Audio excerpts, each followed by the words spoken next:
It's the end of the series and the end of the homestand for the Cincinnati Reds, who find themselves tied with St. Louis for first place in the National League Central. And they go for the series sweep this afternoon at Great American Ballpark against the Florida Marlins. Thanks for joining us here at Great American. Another sunny, warm day. Paul Keels and the Cowboy, Jeff Brantley, and Homer Bailey back in the fold today. Well, it's amazing that you can go this deep into your rotation. Now 6, 7 pitchers, maybe 8 that the Reds have been able to call upon this year. Homer Bailey, a member of the starting rotation out of spring training, had some problems with the shoulder, was sent down on rehab, and he has thrown very well on rehab. Last game was outstanding, and now here he is today on a Sunday afternoon, and talked to him before the ball game. He says that he feels great. He has had no problems with the shoulder injury when he was down in rehab. He said, as a matter of fact, things are much sharper now that I have controlled what I'm doing from my mechanics to home plate. He said, I'm not trying to throw every ball as hard as I can. He said, I'm just trying to make pitches. And he said, you know, it's amazing. When you make pitches, you get outs and you get them in a hurry. You get a look at what he did in his rehab. Some of those video highlights came from his complete game performance at Pittsburgh earlier this year. Probably his best overall performance of the year. Well, it really was, Paul. And a lot of that was following what Johnny Cueto did the day before. He just went out, threw strikes, kept the team in the ball game, and didn't overthrow. That's the big key with Bailey. If he doesn't overthrow, if he's just nice and smooth with those mechanics, his physical stuff, 96 miles an hour, I think that's plenty. Yeah, that tells you a lot. Anibal Sanchez will be the starter for the Florida Marlins, a guy that's already reached career highs when it comes to a number of categories. Well, he hasn't faced the Reds but a couple of times in his career. He's been in relief, he's been starting, and we'll see how he does today. He's pitched pretty well for the Marlins, but the Reds, they're on a roll. Yes, and the offense certainly has been cranking in the last couple of games. And it's the final game of the series of the homestand, the Reds and the Marlins. Nick Massett will talk about his work out of the bullpen when we continue.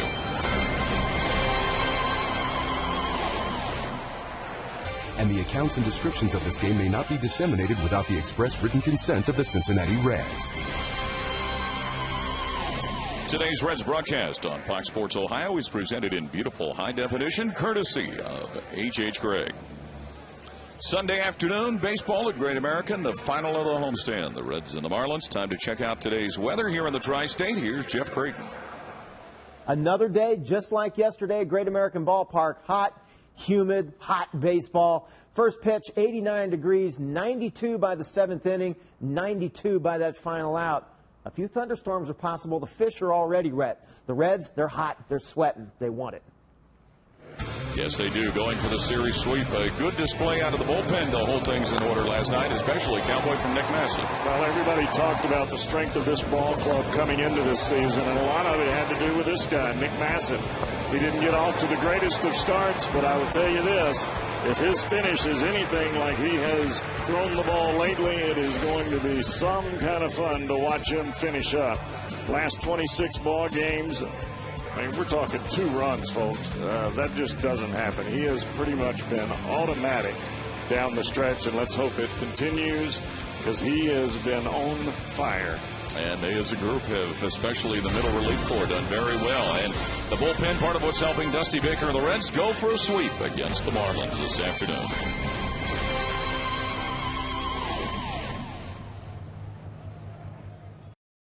Like a good neighbor, State Farm is there. Buy Ford F-Series trucks, the best-selling trucks, 33 straight years. Buy Just for Men for mustache and beard. Keep your edge. And buy Skyline Chili whenever you're feeling good and hungry. It's Skyline time. Game 3 of the Reds and the Marlins here at Great American Ballpark. Everybody getting their game face on. Time to take a look now at the Marlins batting order for interim manager Edwin Rodriguez. Couple of changes, but pretty much the same. We see Emilio Bonifacio at third base, where Wes Helm had been, and Mike Stanton, the youngster, continuing to swing a good bat. Both Stanton and Uggla back-to-back in that lineup, and they're tough outs. They get the ball into the air, and you got a chance for a home run if you're a Marlin fan. Yes, you sure do. Homer Bailey with a guy to be trying to keep the ball in the park.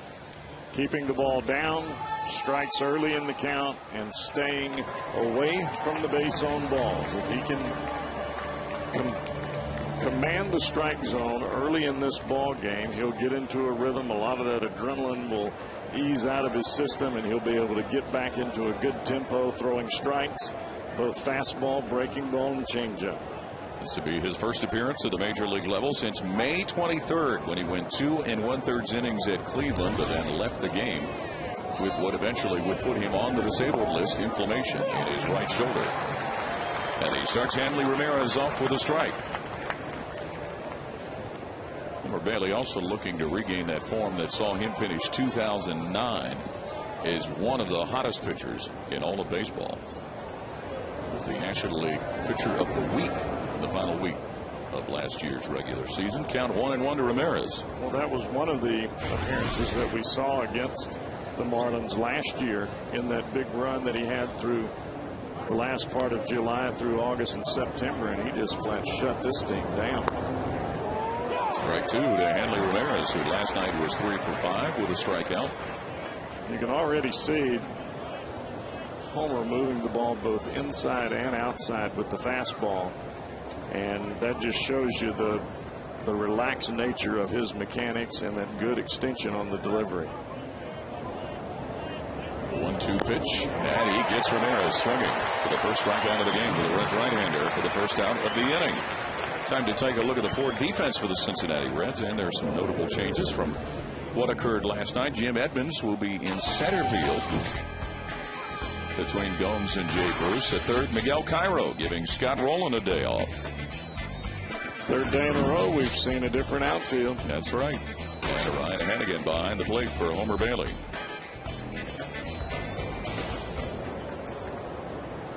Logan Morrison will be the one-out batter for the Marlins.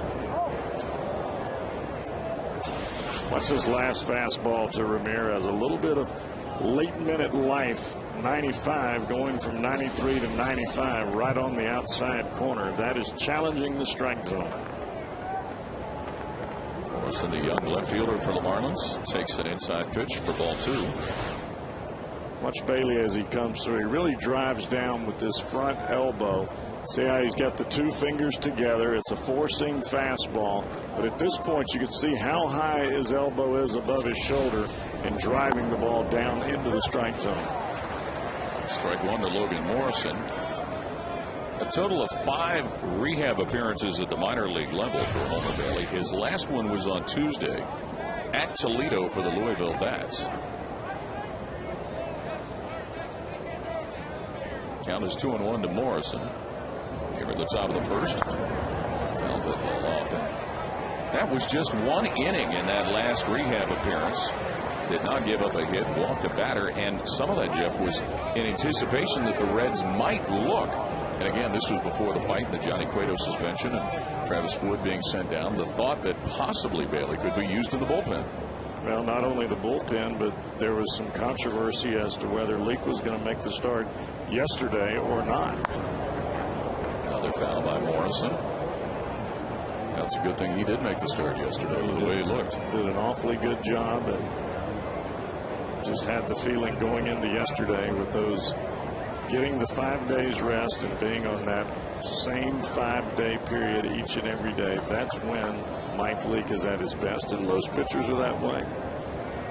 2-2 the count to Logan Morrison with 1 out in the inning. Of course, today would have been Johnny Cueto's start. This is day 3 of Cueto's 7-game suspension. And I can remember last year the Reds gave Johnny a couple of weeks off. They put him on the disabled list, let him get his arm back together, and he came back on fire the last month and a half of the season. Made for quite a combination with Homer Bailey and the way he was pitching at the end. Well, it was some really good showcasing of young arms, and you can look at this rotation, and you've got Edinson Volquez being the oldest at 27, and the rest of the guys are 24, 22, 23, counting Bailey, Wood, Leake, Cueto. You got an awfully good foundation started here in Cincinnati from a starting pitching standpoint. Logan Morrison continues to stay alive by fouling balls off. that finished in 2009 for Homer Bailey that we keep talking about. In his last 9 starts beginning August 23rd, he went 6-1 with an ERA of 1.70 and twice was the victim of blown saves during that stretch. Well, if you get that out of Homer Bailey down the stretch here, better make some plans for October. 2-2 pitch, and that one grounded right at Paul Yaish. Across the diamond, second out of the inning. So Logan Morrison is retired. And today is Interactive Day, where you can ask us your questions for Jeff, myself, in the booth here, or for our Reds Live hosts, Jim Day and Jeff Piccolo. Simply go to foxsportsohio.com and click on the #1 story on the front page, all about Interactive Day. Follow the directions to submit your questions, and we look forward to hearing from you.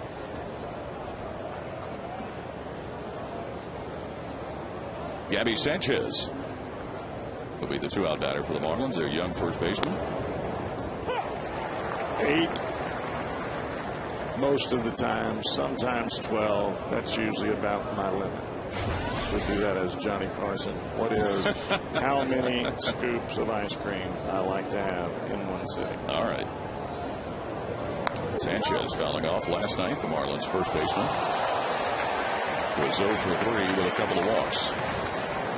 Well, right now for Homer Bailey, he is just flat out overpowering.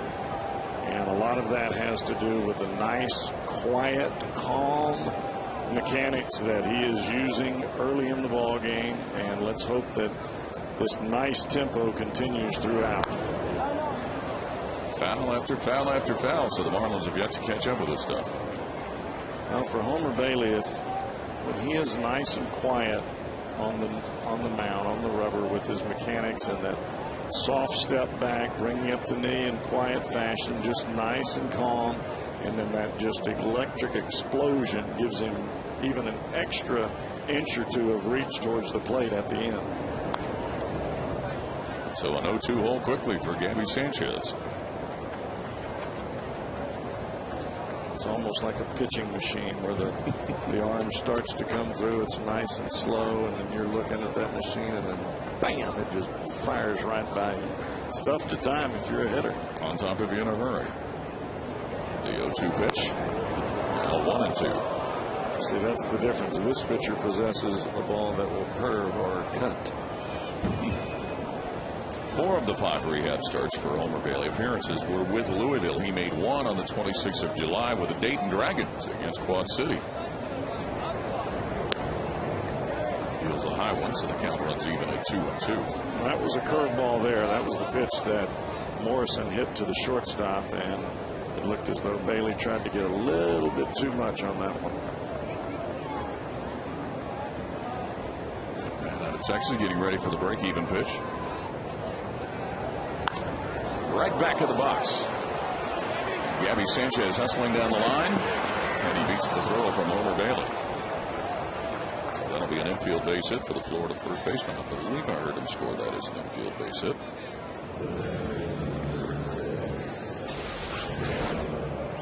Well, as a pitcher, we've seen this time and time again. The ball looks like it's coming at you at about 1,000 miles an hour, and it's just tough to make a reaction there. And Homer did a good job just to get some leather on it. Knocked it down, but that would have been a clean base hit right back up the middle had he not put some leather on it. At least he gave himself a chance to make a play. Yeah, had to turn and find it and chase it down. Dan Uggla steps in. Last night, Uggla, one of 2 Florida home runs. Drove in a couple, and he was on base 2 other times with a walk. Wes Helms had the other home run for the Marlins. And that one written by the Reds that was pretty much decided thanks to the long home run hit by Drew Stubbs.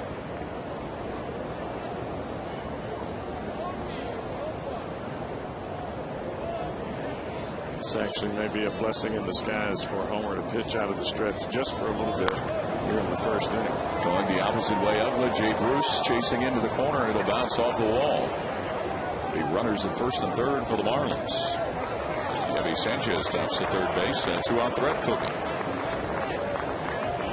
Looked like a hanging slider from Bailey. He got it up in the strike zone and out over the plate. That's exactly what that is. And a lot of that is first couple of pitches from the stretch. You have to make sure that you go back towards second base before you drive towards home. And a lot of times when it's your first time in the stretch in the first inning, you've still got a lot of that adrenaline going, a lot of those butterflies, and instead of setting yourself back into a good power position, you tend to jump towards home plate, and you don't get your arm on top of the ball, and the ball stays flat, as that one did. Mike Stanton will try and see if he can't cash in for Florida. Flips at ball one. Base hit in 4 at-bats last night. He was a strikeout victim. Friday night, he pounded a pair of home runs. One to left, one to right. His first multiple home run game in his very young career. You can see how tardy Stanton was on that pitch. And really what Homer has got to do is just slow himself down in the stretch as he was out of the windup. 1-1 the count here on the top of the first. 2 on, 2 out.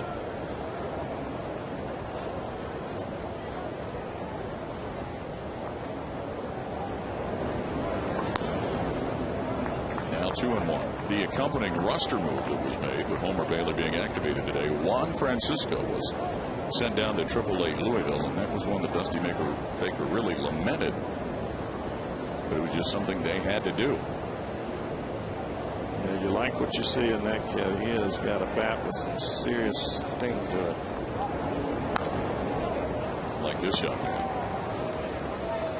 And it really has presented a little bit of a quandary. We touched Jeff on it last night a little bit about what Dusty Baker has to work with infielders, so much so that they've been giving Chris Heisey some work on ground balls in the infield now, just in case.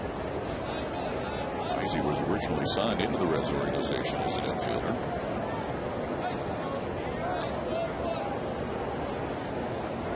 The 2-2 pitch from Bailey. Grounded it short where Yanish will go to the bag and make the putout. Marlins leave a couple stranded. No score after a half inning.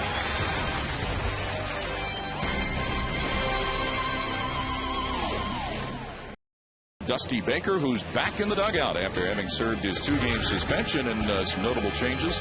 Jay Bruce for the first time in a while in the number 2 spot. There you go, Mr. Bruce. Jim Edmonds against Florida. That's some pretty good numbers, but Edmonds is still waiting on that first Reds hit. And Miguel Cairo handling third base with Scott Rowland getting a day off. You and I were just talking about that last night, about how valuable Cairo is and has been for the Reds. And if judgment had been just on spring training, and Miggy and I were talking about this yesterday in the locker room, if judgment was just made on spring training, he'd have never made the team. Anibal Sanchez is whom the Reds will deal with. 9-7. His last outing was a winning decision earlier this week in Washington. Out of Venezuela, Anibal Sanchez. And he'll start off dealing with Brandon Phillips.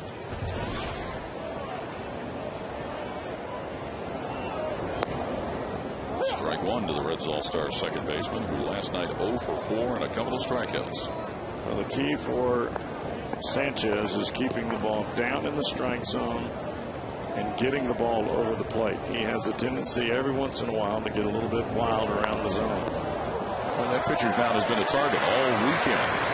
As Phillips gets thrown out.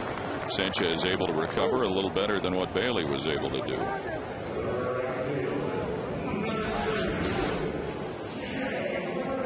It's a breaking ball there. Phillips looking to try to drive the ball the other way, so he stays on the ball and hits it right back up the box. If not for leather by the pitcher, you've probably got a base hit up the middle.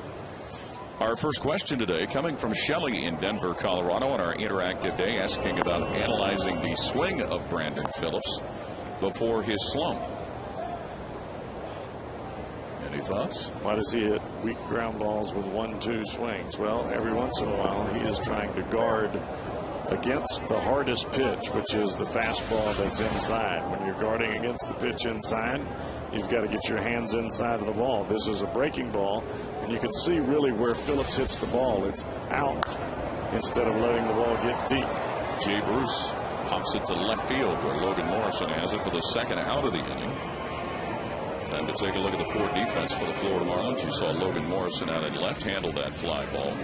Emilio Bonifacio is in center field, so that's a change in the outfield for Edwin Rodriguez's team. The third base situation. Wes Helms over there. Well, Polino back behind the plate again. Behind the plate, the veteran catcher. Joey Votto, the 2-out batter.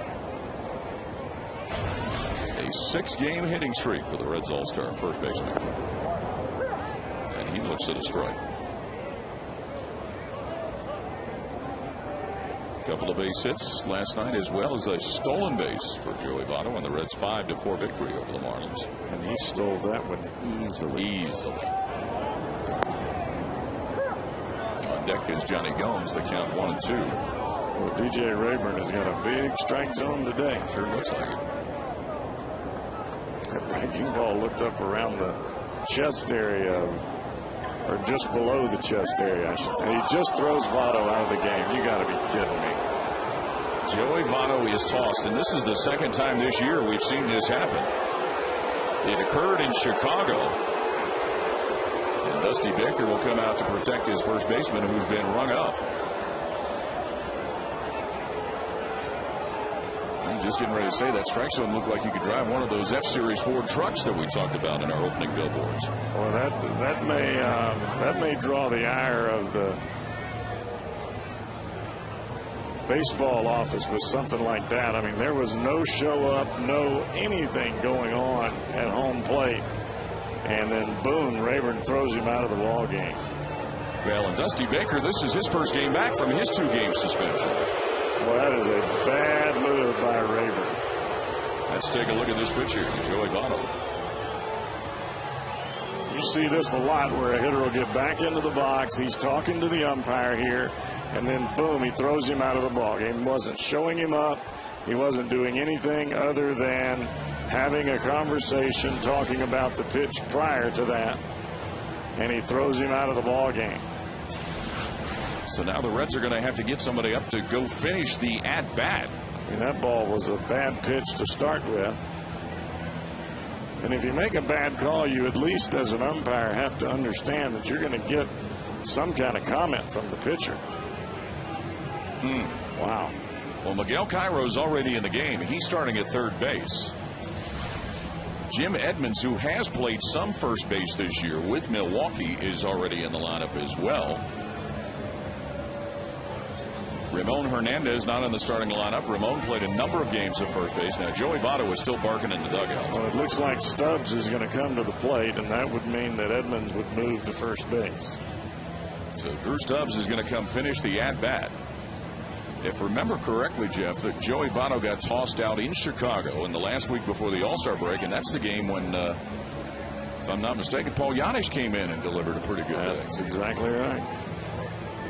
So Drew Stubbs will come in and finish the at-bat. We would assume he will go into center field, and Jim Edmonds will then move to first base. Well, that is the first time I think I've ever seen an umpire throw somebody out of the ball game, and there was visibly nothing going on. I mean, no face-to-face confrontation, no confrontation whatsoever. Votto was looking down at home plate, and I'm sure they were exchanging words. But my goodness. Well, Drew Stubbs last night 1 for 4, a strikeout, but he launched that mammoth home run that went into the second deck in left field. His 15th of the year. Joey Votto started the day. He had reclaimed the batting lead in the National League after last night at 322. Moving ahead of Carlos Gonzalez. So no score, 2 outs here in the bottom of the first, and Drew Stubbs will come on and finish Joey Votto's at-bat. And ball Sanchez. Stubbs pounds this one. to center field. Moving back Bonifacio, and it comes off the wall. Stubs the motor on into second base with a double. How about that? How about that? Wow. Throws out Votto and a 1-2 pitch. How about this for coming off the bench with a nice swing? Gee whiz.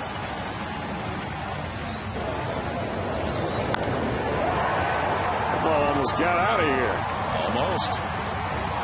Well, that would have been something. 2 out Thunder. Right off the bench. Cold. Yeah. The 11th double, as you can see, in the year for Drew Stubbs. So Johnny Gomes up now. 2 out, 1 on, and the Reds with a threat cooking. Johnny Gomes 0 for 3 last night with a walk against the Marlins. Sanchez throws him a high one. Well, and you've seen a lot more of him, Jeff, but Joey Votto, you don't generally see him react like that. It is the exception rather than the rule. He always talks to the umpire at home plate, but he always keeps his head down, never showing him up. Gomes looks at the strike. I just think Rayburn had an awfully quick fuse there. And that's very similar to what we saw with Roy Oswalt earlier in the year. That one popped up by Gomes. Gabby Sanchez in position to make the out. Reds leave a runner stranded after 1. No score.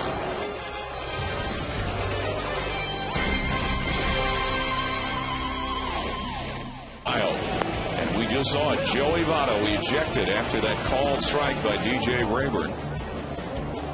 So the top hitter in the National League, Joey Votto, with an average of .322, has been run early.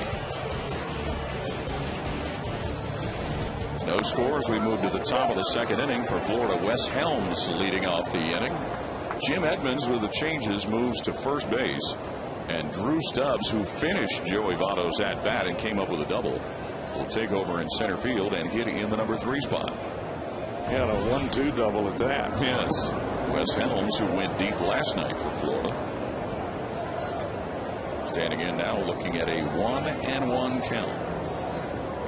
Helms delivered that home run in the 6th inning of last night's game. His only base hit of the game. Homer Bailey off the disabled list, and again Bailey activated today, and third baseman Juan Francisco sent down to Louisville to make room. 27 pitches in the first inning for Homer Bailey. For Jim Edmonds, this will be his 5th appearance of the year at first base. Or 4th, excuse me. He had 3 games with Milwaukee this year at first, one of them in a starting assignment. Grounder at second. Brandon Phillips on to Edmonds for the first out of the inning.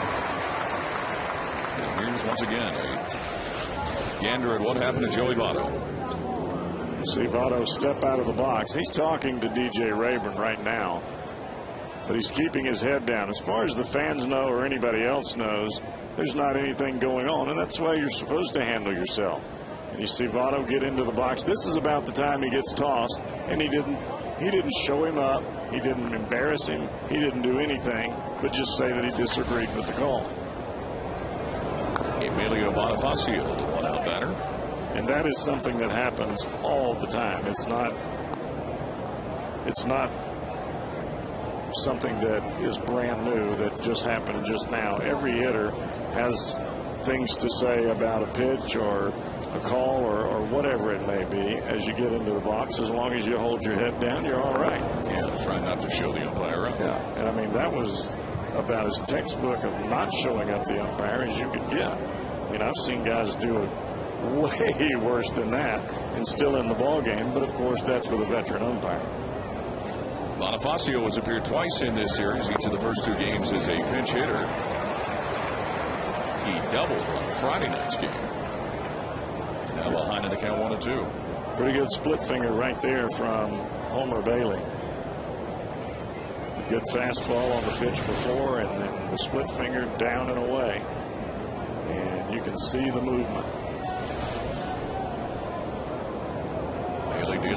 Bonifacio, and just misses on the outside. Back to back.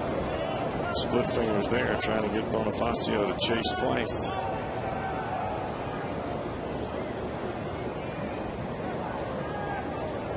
Bonifacio with a triple in last night's game, and he's now worked the count full. Homer tried to throw that one just a little bit too hard and held on to it a tad too long, and that ball ends up inside. So 3-2 the count with 1 out, and still no score in the baseball game.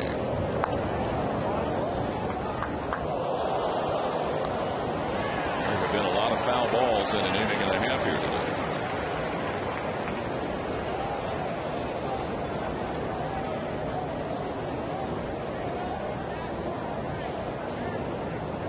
And Homer's going to throw some pitches. I mean, that's just his mantra. I mean, he is a 15-pitch an inning pitcher. And that one plunked to center. Stubbs in position. 2nd out.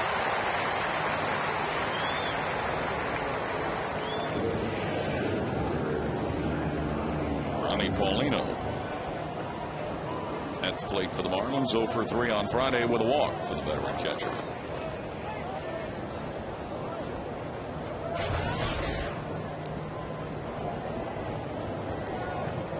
Look at Paulino's numbers. We talked about it on Friday. He has been in a free fall with his batting average since the All-Star break. Yeah, his hitting against right-handed pitching has been atrocious. 0-1 pitch for Homer Bailey. 0-2. Homer took the loss in the first month of the season of April on the 14th at Florida. In a game that the Reds lost 5-3. And he was not throwing the ball well early. He was out of sorts. He looked as though he was trying to overthrow the ball a lot early in the season. Almost as though he was trying to set a new record on the radar gun. And that 4-game series in April saw the Reds win the first 2, lost the last 2, and then went from Florida to Pittsburgh and got swept by the Pirates. It was one of those games down in Florida where they lost the ball game after they had been winning, very similar to the ball game that they had down in Florida later on in Atlanta later on in the season. And that one stayed with them a little bit. Checked in time, did Ronnie Paulino. You knew that crowd reaction was coming. Well, it's amazing to me that you don't get that pitch, but yet you call a pitch that's up around the batter's chest area.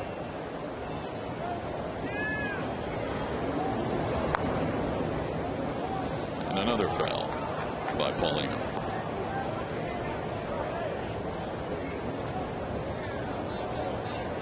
On the heels of that Florida series, Homer Bailey then went 3 straight games without a decision.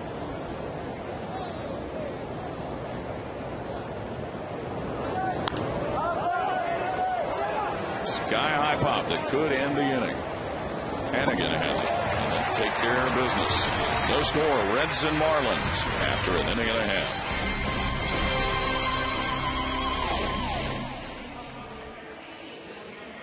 Crancy of Lawrenceburg, Indiana will win this beautiful new Tundra on display at Great American Ballpark. Register for your chance to win at an upcoming game by visiting your Cincinnati and Northern Kentucky Toyota dealers. We move to the bottom of the 2nd at Great American. No score with the Reds and the Marlins. Florida couple of base hits, 1 for Cincinnati. Jim Edmonds will be the leadoff batter and still looking for his first base hit in a Reds uniform. Jim Edmonds moving to first base after the ejection of Joey Votto with Drew Stubbs going into center field and finishing Votto's at bat. And Anibal Sanchez delivers ball 1 on the opener to Edmonds. Acquired on Monday in the deal with Milwaukee for outfielder Chris Dickerson. I have a good feeling for Edmonds today. I think he's going to have a good ball game today. 0 for 9 in a Reds uniform, but certainly Reds fans know what Jim Edmonds can do. Yes, he is, safe to say, the twilight of his career, but he's a guy that's been in pennant races, and he's a guy that's been delivered big plays offensively and defensively.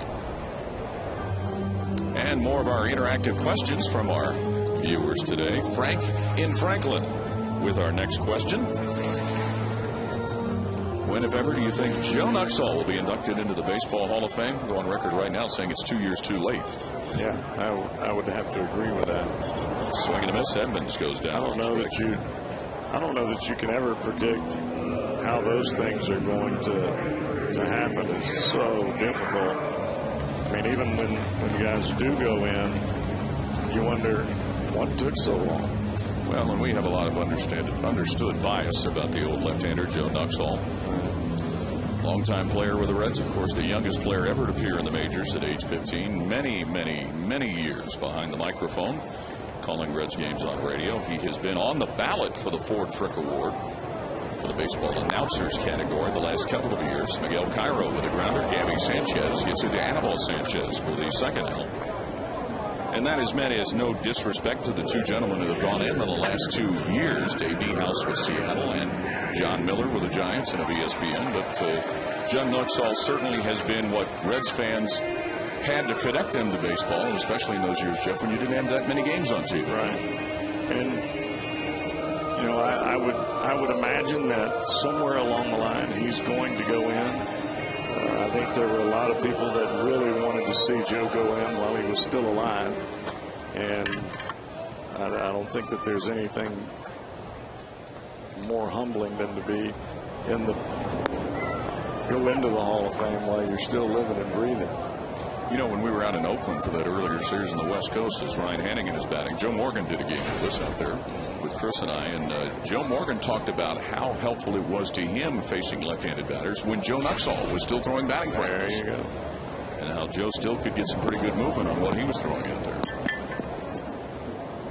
Well, there was a lot more that Joe did than play baseball or sit behind the microphone. I can assure you of that. His influence in the community, his influence with the players, his influence throughout Cincinnati. Ryan Hannigan in an 0-2 hole. Ball scores through. Joe with a foundation that deals with education up in Butler County. Still very active and very involved. And his golf outing. You know, his son still raises money for it. His son Kim was up here passing out invitations to us earlier this season, and in a great, great event. So to answer the question, Frank, and we hope that Frank and Franklin, we hope sooner rather than later. Yes. After getting behind 0-2, Ryan Hannigan now 2-2. Frank and Franklin. Frank and Franklin. I wonder how many times you could say that fast before you messed up. Frank and Franklin. Frank and Franklin. Hannigan checks. And in time.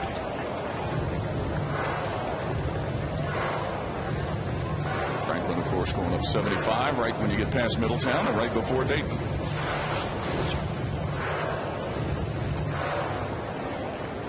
Did he go? No, he just held it just in time. You sure? Just barely. Trying the opposite way and a foul by Ryan Hannigan. It is amazing the offensive output that both of these catchers have been able to put up over the season, playing in tandem with each other. Both have spent a little bit of time on the disabled list. We were talking about that in last night's game with Hernandez, and this is the other part of that dynamic duo. Hannigan plunks that into center. Base hit. So he will be on board. Another 2-out hit for the Reds. Yes. Looked like that ball got in on Hannigan a little bit as he is fighting to shoot the ball the other way and guard for the breaking ball. You have to look for the hardest pitch, and you have to look for it middle away. If the ball's inside, you just have to trust your hands to be able to do what Hannigan did there, and that is get inside the ball and push it right back up the middle. Homer Bailey. Or excuse me, Paul Janisch. The shortstop. The 2-out batter. Homer Bailey is on deck.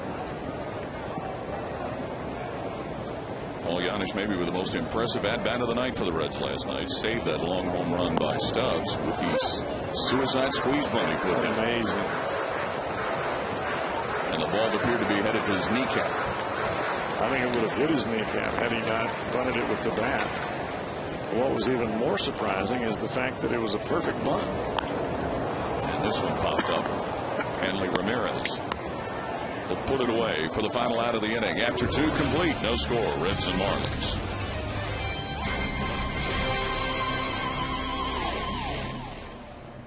Logging duty during the course of the game. Bat boy Orlando Cabrera running balls out to the home plate up. DJ Rayburn. It's like they say in the business world, the more you can do. And one of the more jovial guys you see in a clubhouse before the game, Jeff. He's always smiling, always seems to be in a good mood. That's why he's out there on the bench. He's keeping the guys loose and ready to go. Anibal Sanchez, the pitcher, will start off the top of the 3rd for the Marlins against Homer Bailey. Sanchez 5 hits in 38 at-bats on the season. Homer Bailey cranking it up. And that one bounces out of target. Bailey has struck out 1, has not walked anybody as of yet. The Marlins have reached him for a couple of base hits.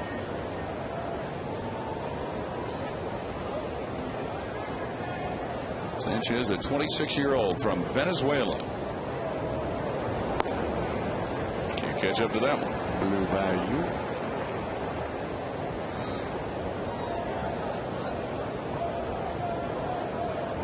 Homer Bailey back off a minor league rehab stint. Had 5 games within the Reds minor league system. Some pretty good contact by Anibal Sanchez. Well, I'm impressed so far by the mechanics and just the downward plane and the extension and the ability of strikes that we've seen from Bailey here early in this game. Paul Giannis near the bag. And that will be the first out of the 3rd inning. Time now for our Geico Direct quote, and it comes from Mike Leake, who got the victory last night, talking about the walks, but he was trying to do what he could do to keep the Marlins batters off balance. And as we said, Jeff, last night in the postgame show, it looked a lot like the Mike Leake we saw in the first half of the year. Well, I thought he threw the ball very well, and he made sure that he, for the most part, kept the ball out of the middle of the plate. He kept the ball on the corners. He threw a lot of strikes. He did give up the home run to Wes Helms, but that was a ball that was in the middle of the plate when that ball went out of the ballpark, and the ball to Ugla was another pitch that was in the middle of the plate. That was really the only 2 mistakes that he made all night. And gets his first win after 3 consecutive losing decisions, Mike Leake. And he gave up the 3 runs, and realistically, you remember the play that Logan Morrison hit to the backhand side of Phillips, and Phillips stumbled a little bit when he caught the ball and had to turn the opposite way to throw and couldn't get anything on the throw. Hanley Ramirez finds himself behind in the count 0-2. And that was one of the things that allowed Morrison to reach base, and then you turn around a batter later and Ugly hits a cookie out of the ballpark. You end up making that play. Maybe that home run doesn't happen. You're looking at a totally different situation. Ramirez, a strikeout victim to begin the game. And he's a strikeout victim staring at strike 3. So he's been gotten twice by Homer Bailey. Now this is about as artistic as you can be painting a breaking ball. That baby is the old dewdrop in. Breaks straight down right to the outside corner, and there's nothing you can do about it. After seeing a 95-mile-an-hour fastball, what are you going to do? Wait on that until they open the door? I mean, that baby just dropped right in there. Locked him at the knees. Logan Morrison, the 2-out batter for the Marlins. Our next question from Connor in Springfield has to do about Homer Bailey. Homer Bailey and his maturity in the bigs. Do you think, Cowboy, he's proved himself as a pro? I think he's proved that he can pitch up here. And yes, he is a pro. Has he proved that he can pitch a full season in the rotation? Not yet. When you can put 200 innings on the board and give me 30-plus starts, that's when you've proved to me that you can be in the rotation full bore. 2-1 now to Logan Morrison. Because that's what every general manager looks for. A general manager looks for starting pitchers that can give them 30-plus starts and 200-plus innings.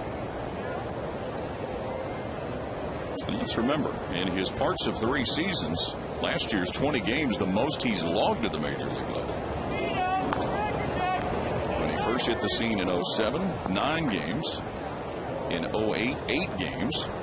And last year, 20 games. And the thing about Bailey is what I've seen, at least over the years that I've been here with the Reds and seen him in big league camp, he's a slow starter. April is not his greatest month, but August and September are. Morrison shoots this the opposite way for a base hit.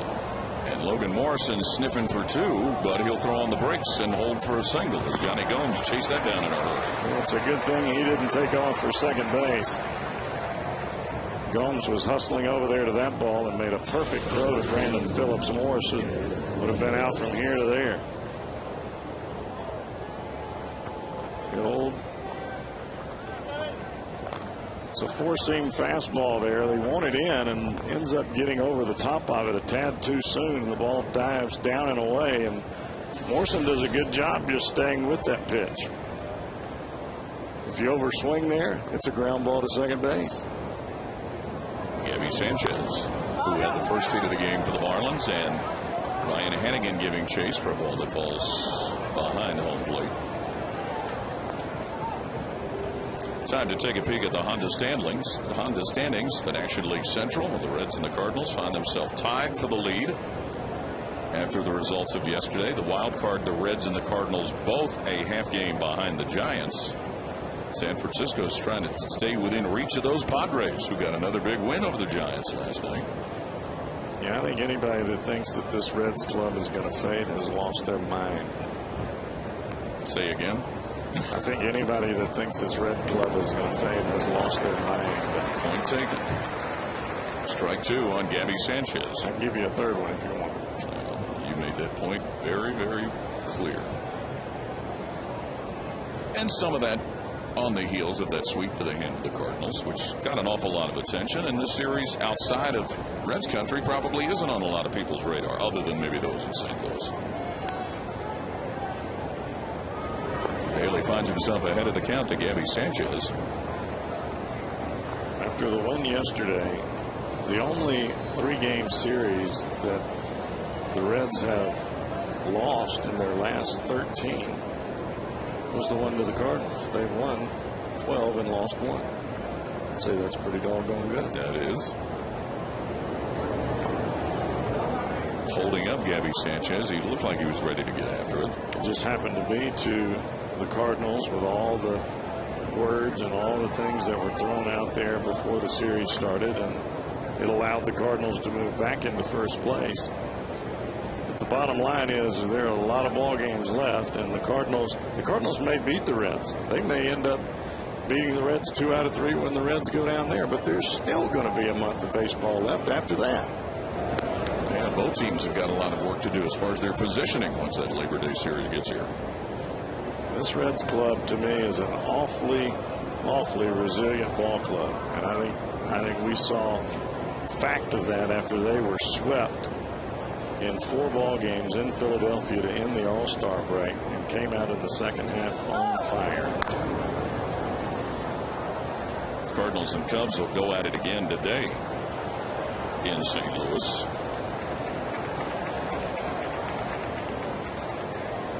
Kyle Loesch and Ryan Dempster will be the starting pitchers in that game. Loesch coming off of a minor league rehab assignment. Both of those former Reds pitchers. Loesch is back after having that muscle in his forearm. Really, I'm not exactly sure what they did. Sanchez to right. Bruce backing. Got it. Side retired. Marlins leave a runner stranded after 2.5. No score.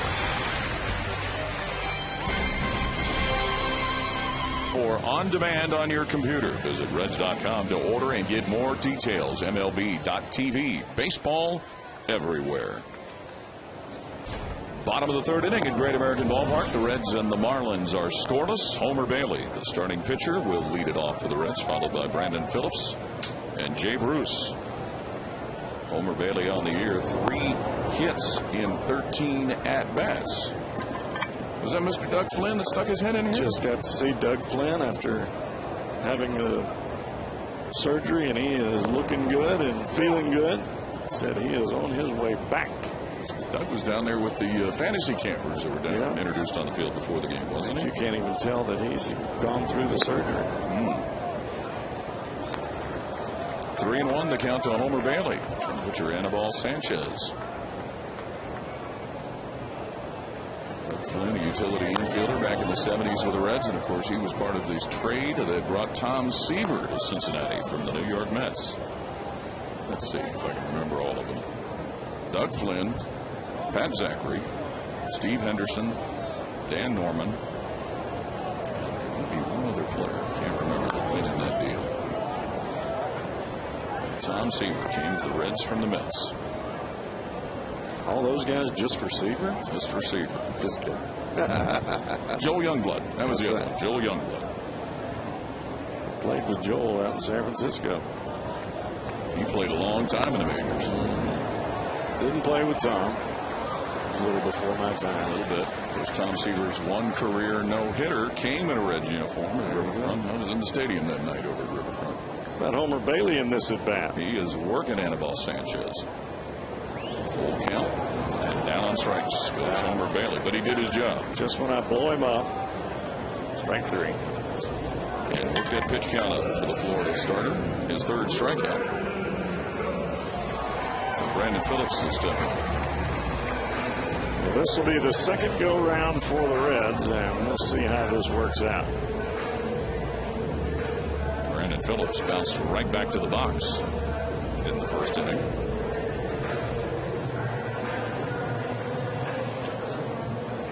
You know, we mentioned that Chris Heisey had been working out in the infield just in case there was something in the way of an emergency situation needed. Dusty Baker today did say that, you know, the other option, and we talked about it a little bit last night, would be also to slide Brandon Phillips to shortstop if need be. And that would be a major emergency situation. Phillips to right center. Coming on Stanton, and he makes the catch as Bonifacio was breathing down on him with a second out. Well, you can see the speed of Bonifacio there, and I don't know that he would really want to run into Stanton out there in right field. Like David and Goliath out there. That might hurt. So with 2 outs, Jay Bruce will be hitting.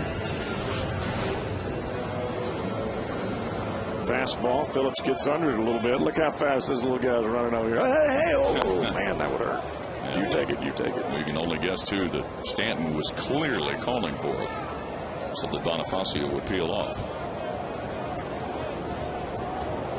This is the first time this year that Jay Bruce has hit in the number 2 spot in the batting order. He has done it 17 times previously. And he has a .319 average hitting in the number 2 spot. Couple of homers and 12 RBIs. And a base hit into right field for Jay Bruce. And wanted to follow it up by saying that is the best average he has by any position in the batting order, with the exception of when he has appeared in the number 9 spot as a pinch hitter. Fastball, middle in. Bruce just drops the head to it. Not too many times you're going to throw the ball by Jay down in the zone. You may get him up, but when it's down, he's going to get the bat head to it. So Bruce on at first with 2 out, and Drew Stubbs with his second at-bat, his first full at-bat. He came on when Joey Votto was ejected in the bottom of the first, and Drew Stubbs inherited a 1-2 count and delivered a double to center field.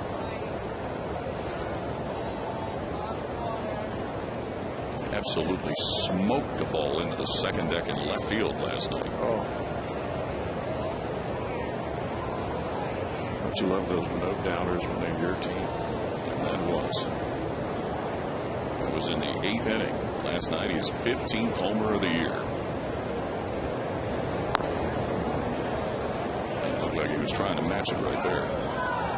That's the learning part that you have with young players. The consistency is just not going to be there until they figure some things out for themselves, what they can and what they cannot do. And Stubbs is a very intelligent kid. He will figure it out. Fouls this pitch from Anibal Sanchez, and we talked about last night's long ball. Here it be. And you can hear the reaction from the crowd the moment he struck it.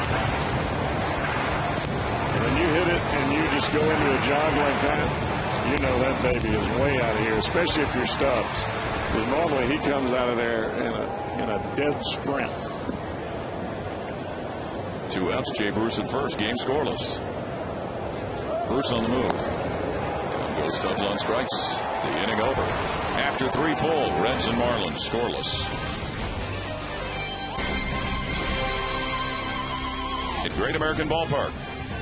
By JTM. Food, family, fun. JTM.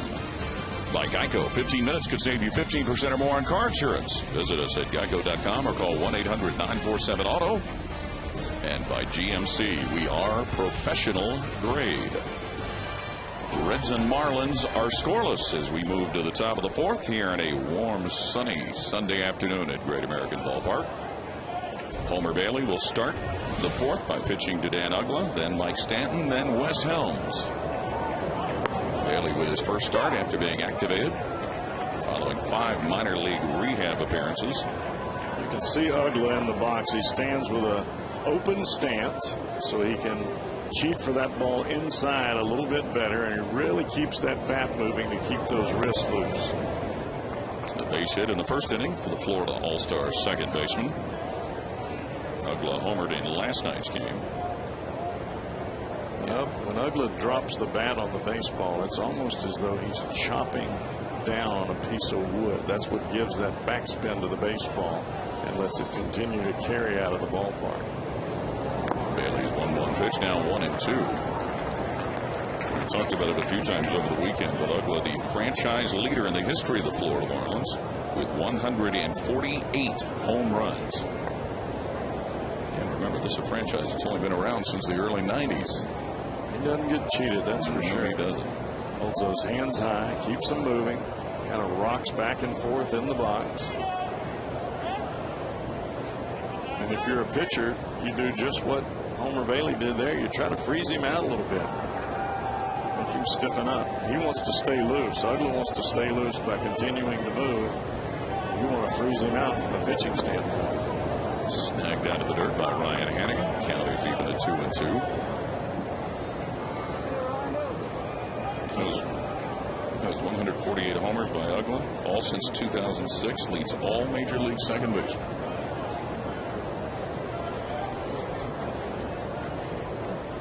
His name was kicked around prior to the trading deadline as somebody that might be on the move. I just think that if the Marlins are going to give up a guy like Uggla, which is a huge home run threat for them, they've got to get something big in return. Looks at ball 3. We know the Reds situation in the standing. The Marlins going into business today, 9.5 out in the National League East. In the wild card, they are 8.5 out. Bailey was trying to get Uggla with that same curveball that he got Hanley Ramirez back in the 3rd. And Uggla breaks his bat on a 3-2 pitch. Paul Giannis there to gather it for the first out of the inning. So a piece of broken lumber. Time now for our AT&T trivia question today. Since 1940, who is the only Reds player to lead the National League in stolen bases? Throw a few hints out. I had a chance to see the answer. You did? And I think I would have probably guessed it right even if I hadn't seen it. Early stages of the Big Red Machine. Outfielder. Used to hold the bat real high.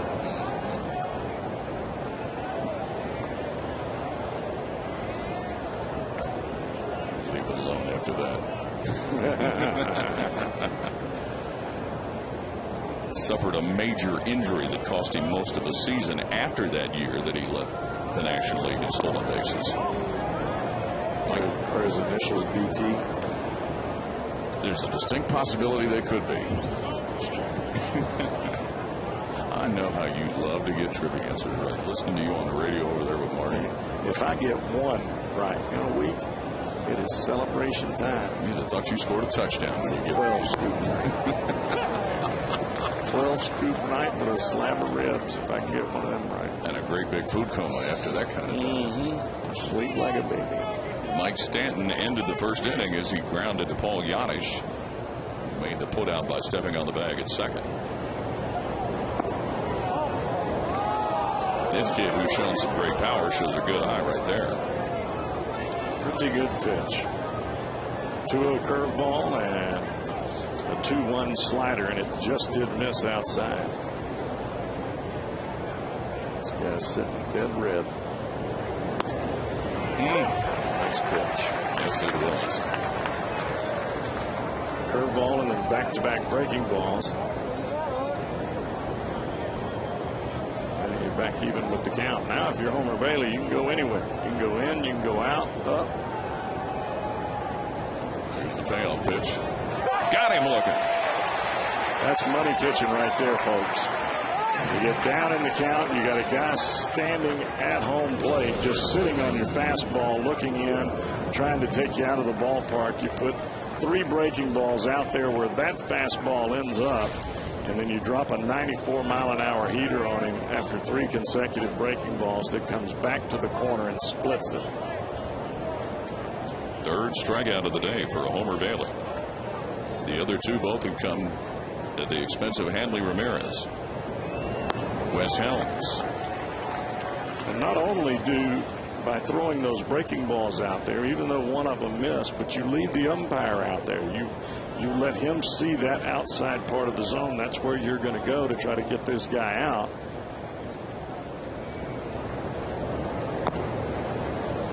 And that's bounced foul. And by leading the umpire out there, you make sure that he's not going to miss that call when you make your final pitch at 3-2. Or at least you hope. Yeah.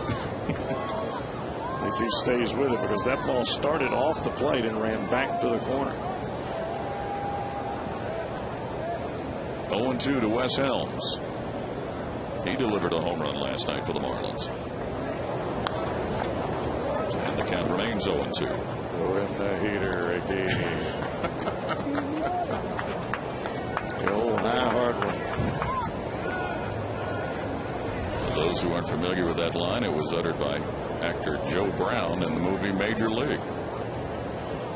The old high hard one. Let him swing right through it. Pop fly that will get out of play. Our next question comes from Mike in Toronto, Ohio. Have you ever seen a player tossed for arguing balls and strikes without getting into the umpire's face? Well, yeah. Today. Prior to that? Don't think so. Normally there's some kind of demonstrative discussion going on. They're going to get the strikeout. Appeal to first. And down on strikes, Wes Helms. After 3.5, Reds and Marlins scoreless.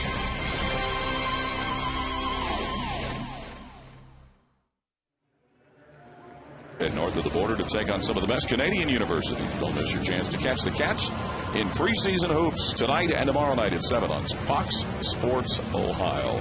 Pick will be tuned in for that, watching his Big Blue UK Wildcats. Reds and Marlins are scoreless. We move to the bottom of the 4th here at Great American Ballpark. Johnny Gomes will be the leadoff batter for the Reds. Gomes will pop up to the first baseman. Let me correct what I said earlier. That actor is James Gammon, who said throwing the heater, Ricky. I think the character he played in Major League was Joe Brown. No, he said throw him the heater, Ricky. Johnny Gomes looking for a heater. Gomes is looking for home run number 99. And so has been. So he can settle back down into his regular stroke. He has had a tough time since that 99 number came up. Round to the helms at third, through the wickets. It's a fumble. Who's going to get it? So Gomes will be on at first base.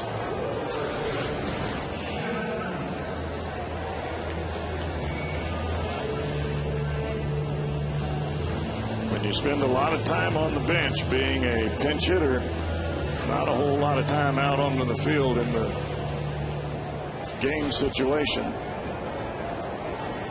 Scored as an error on Wes Helms. We talked about it the last two nights. One of the better pinch hitters in the majors during that time. But now with Cantu having been traded away, he's it at third. This is where you want to make it hurt a little bit if you're Jim Edmonds. You got a big hole on the right side. Look for a pitch middle in and jerk it right down that right field line where Johnny can take off. You saw Edmonds' batting average at 273, but again, he is still looking for his first Reds base hit. 8 homers and 20 driven in for the Brewers. And he's hit some balls hard here with the Reds. They just haven't fallen. He's had a couple of line drives to center field.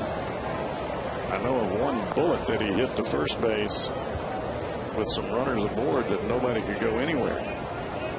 He hit it so hard the runners weren't even able to get a lead.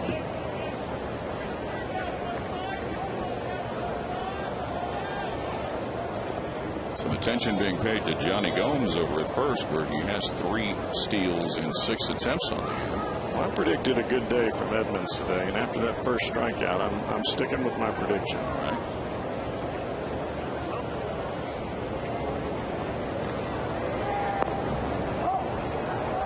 Sanchez misses outside.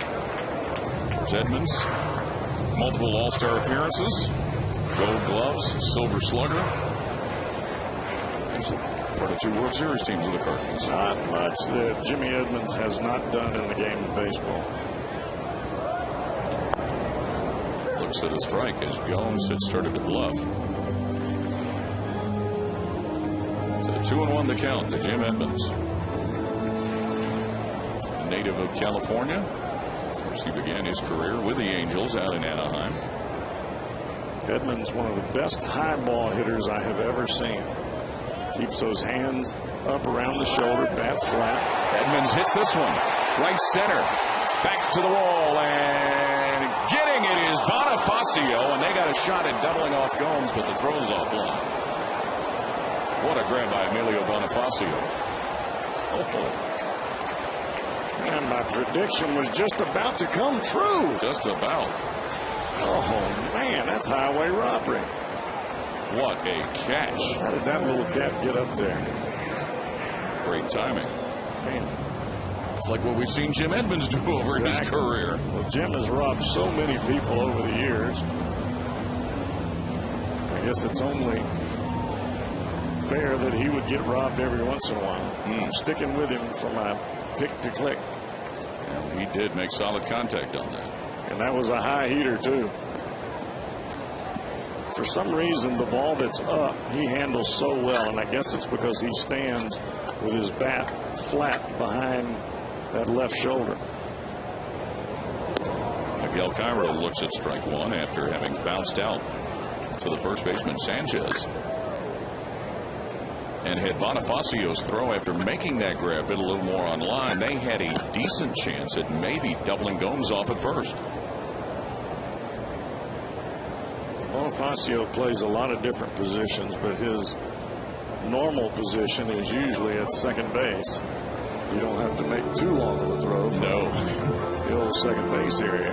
We saw him at third at the end of the game last night. Miguel Cairo comes into this game having hit safely in 3 of his last 5. It was a week ago today in Chicago that he started at second base. Seen him most of the time at third and at first.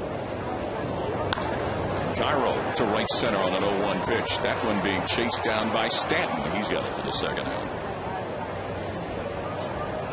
Another question on our interactive day.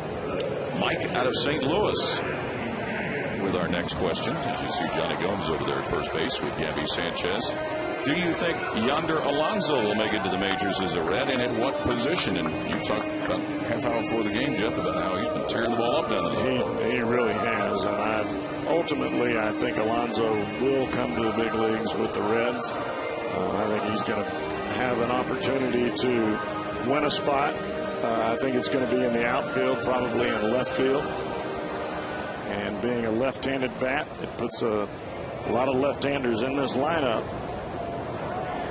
Our interactive game today brought to you by the Emmy Award-winning Fox Sports Ohio High School Football Game of the Week, sponsored by Grange Insurance. Ryan Hannigan, the two-out batter. But I have always maintained that if you can hit, they'll find a position for you. And that cat can hit, and he believes he can hit. He is a very confident young man, not cocky, not over the top. He just believes that he can hit the baseball and that he was born to hit. And a lot of hitting is mental. And if you believe you're good at it, well, you're probably going to be all right if you've got the tools and the physical acumen to do it. And he certainly has shown it at the minor league level. He has hit everywhere he's been. Hannigan looks at the strike. He has a single, to his credit today. Alonso last year fought through the same injury that Chris Dickerson had this year, that hamate injury in his hand. And at the beginning of the season this year, it took a while for Alonso to get his timing down. He was in the low 200s in Double-A for a while. Got to 267, and then he was moved to Triple-A. Struggled a little bit there, and now he is on fire. Hannigan takes it outside. 2-1 the count. And the thing about Alonso that is different than most left-handed hitters, his power is down the left field line, not the right field line. Okay. I mean, he can drive the ball the other way as good as anybody I've seen. Kind of like Joey Votto? Yes, but even more so towards left field. Joey can pull those breaking balls, but Alonso more the other way. Strike again to Hannigan to run the count at 2-2. And I think that's what really keeps the strikeout numbers down for Alonso, is that he has the ability to wait longer, let the ball get deeper into the strike zone before he makes that decision. Johnny Gomes at first, reached on an error by Wes Helms, the third baseman, and then a couple of fly ball outs by Edmonds and Cairo. Edmonds was close to being a home run, but Emilio Bonifacio jumped up over the wall and snatched it. Tell you who Alonso's swing reminds me of, or I should say it the other way around. First baseman for the Padres. Oh, really? Yes. Adrian Gonzalez. Hannigan to center. But Bonifacio positions himself to make the third out of the inning. No score, Reds and Marlins after 4 full here at Great American.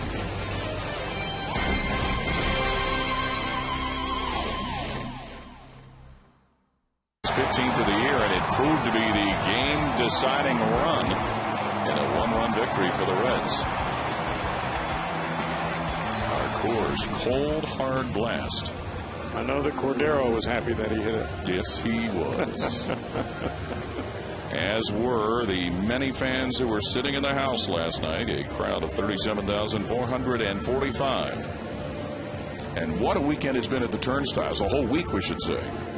It's awfully nice to, as a player, to come to the ballpark and have this many people in consecutive fashion coming to the ball games to support you, especially on a day like this where it's hot and you're dragging, and the fans make the difference. Emilio Bonifacio, the leadoff batter. Correct something I said earlier. Mentioned that he had a triple last night. It said so in the Florida Marlins game notes, but that was not the case. He was on with a walk, and he ended up scoring. Later on, as he came in as a pinch hitter, he did have a double on Friday night. And playing short was Cairo at third. Throws Bonifacio out for the first out of the inning. Time for our AT&T Trivia answer. Our question, which we gave you a short time ago. Who is the only Reds player to lead the National League in stolen bases since 1940? And after he gave enough hints, you should have figured out it was Bobby Tolan, who had 57 of them in 1970. That was after he had led the team the year before with 26 of them. And in 1971, was an Achilles injury that Bobby Tolan suffered, and it cost him the whole year. Came back in '72 and was part of the team that went to the World Series, but was never quite the same. Yeah, you blow out the Achilles, you're going to hurt you. That's where all your power comes from, those legs.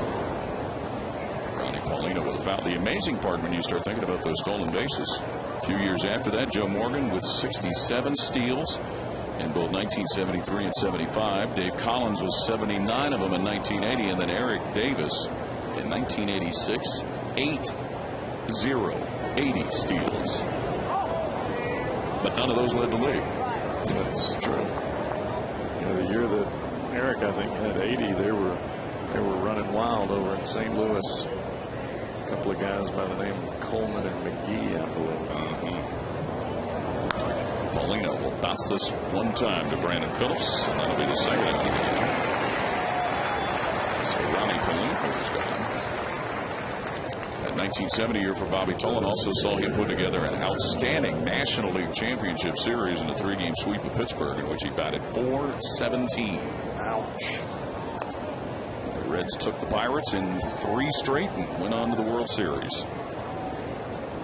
Tell you what, Homer Bailey has thrown the ball awfully well here today. He sure has. I really like his mechanics, and I like his location of the fastball.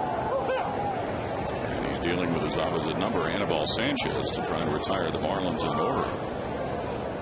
There's only been one, maybe twice today that I've seen him try to overthrow a pitch. Other than that, he has been nice and fluid.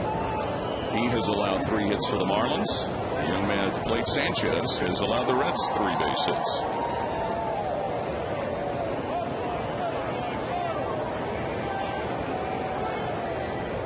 What kind of a nice problem is this for Dusty Baker and Walt Jocketty of the Reds, with all these starting pitchers that at times have shown very good stuff? Nothing like a little home competition. That one grounded where Bailey can't get it. Cairo throwing. Got it. Nice job. Miguel Cairo, an outstanding play at third base to retire the Marlins in order after 4.5. No score, Reds and Marlins, and now time for the Fifth Third Bank hardest workers in the game. Coach, outside of team practice, how do players train to keep themselves performing at a major league level? It's a year-round process now, outside of the physical things that they do on the field. I think now, today, the players have so many different avenues that they're going down. Number one, they're all into strength and nutrition. The other thing is you're seeing more and more stretching, flexibility, yoga classes, Pilates classes.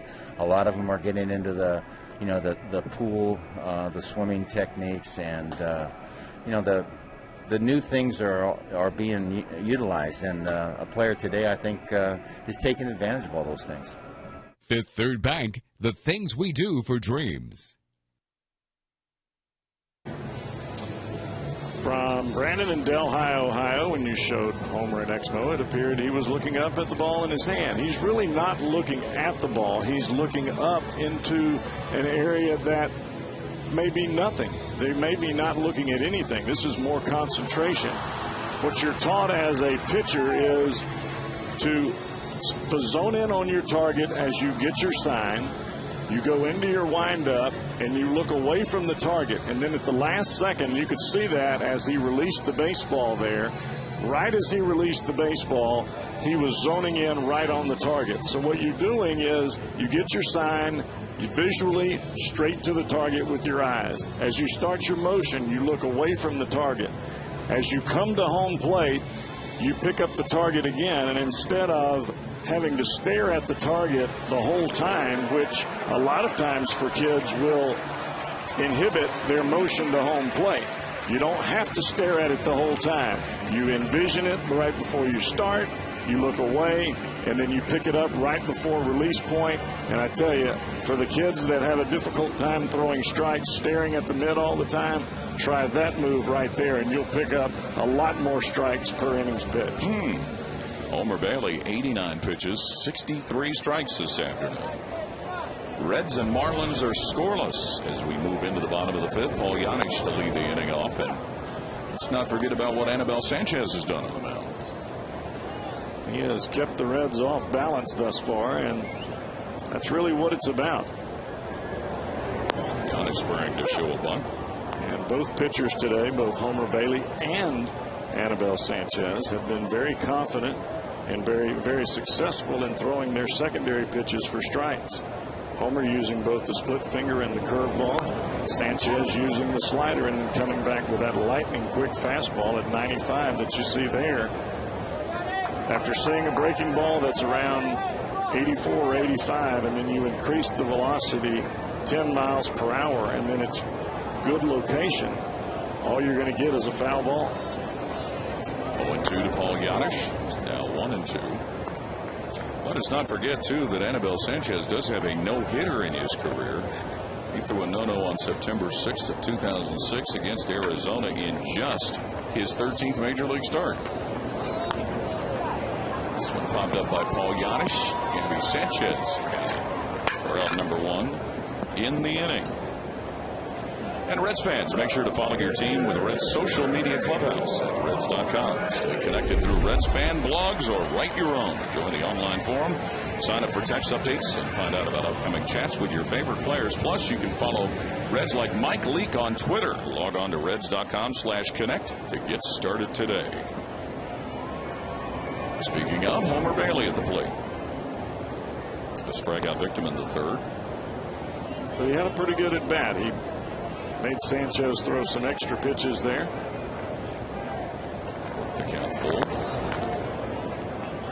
I've forgotten to look at some of the stuff with Homer Bailey last year. He appeared in the 10th inning of an 11-inning loss against Colorado last year as a pinch hitter. Struck out against Franklin Morales, which the Reds have used in the past. Bronson Arroyo was a pinch hitter. We've seen Mike Leake used as a pinch hitter once this year. Owings, who was sent down a few weeks ago to Louisville, he has performed very, very successfully as a pinch hitter. Big cut and a miss by Bailey.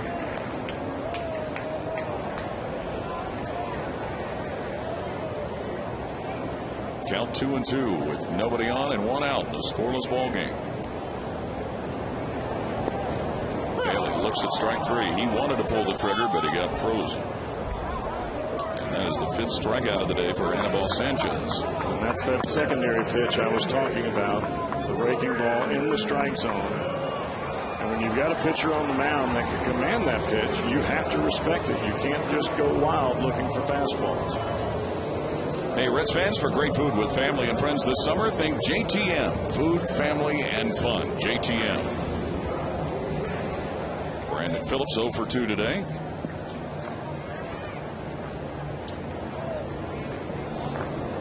Anibal Sanchez starts him off with ball 1. Brandon 4 hits and 1 RBI on the homestand.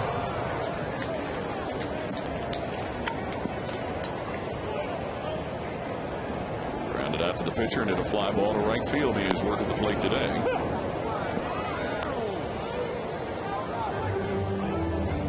Brandon is due, and you know he's going to make somebody pay.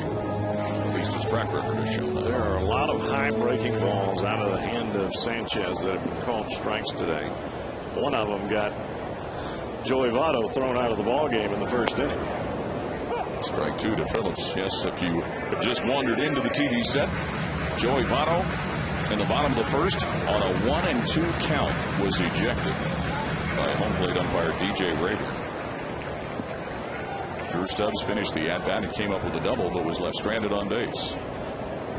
Same 1-2 count to Phillips, now 2-2. And it wasn't on a strike 3 call, it was on a strike 2 call. Yes. Breaking ball up around the top of the numbers on the top of the jersey, lettering across the front of the jersey.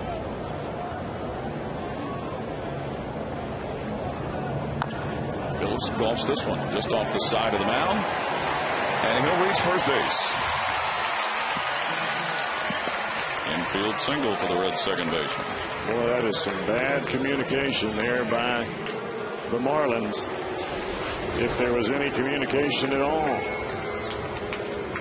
Helms coming for the ball. See, that's where Helms makes the mistake. Helms is going laterally. He's going towards second base, towards the shortstop. You can't do that. As a third baseman, your line is straight across the mound towards first base. If you have to go laterally, you leave it alone. That's because the shortstop is coming straight in to get the baseball. So Brandon Phillips on that infield single on at first with 2 out. Jay Bruce. On Friday night, Jay Bruce hit his first homer since June 30th, stamping a career high 35-game homerless streak.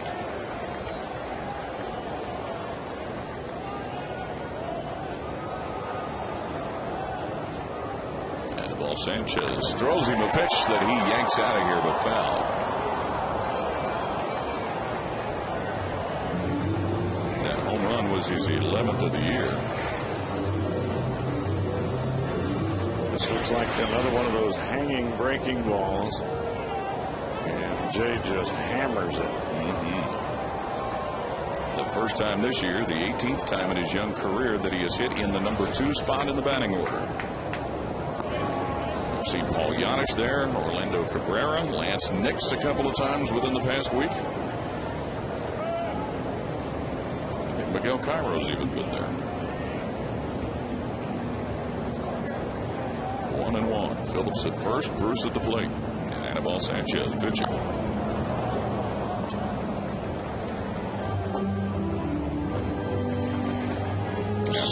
Sooner or later, Sanchez is somebody's going to catch one of those hanging breaking balls. He keeps throwing it up there, and if Rayburn is going to call it, then the Reds are going to go back to the dugout and say, hey, he's throwing that high breaking ball, and they're calling it a strike, so you might as well swing at it, and somebody's going to catch it. One of these big boys is going to hit that in the seats. After today's game, the Reds with an off day tomorrow.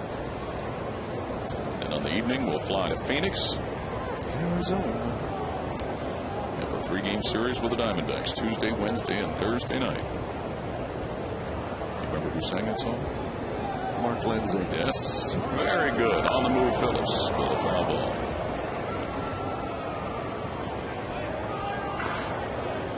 Otherwise known as Paul Revere and the Raiders before that. There you go. You're too young to know that stuff.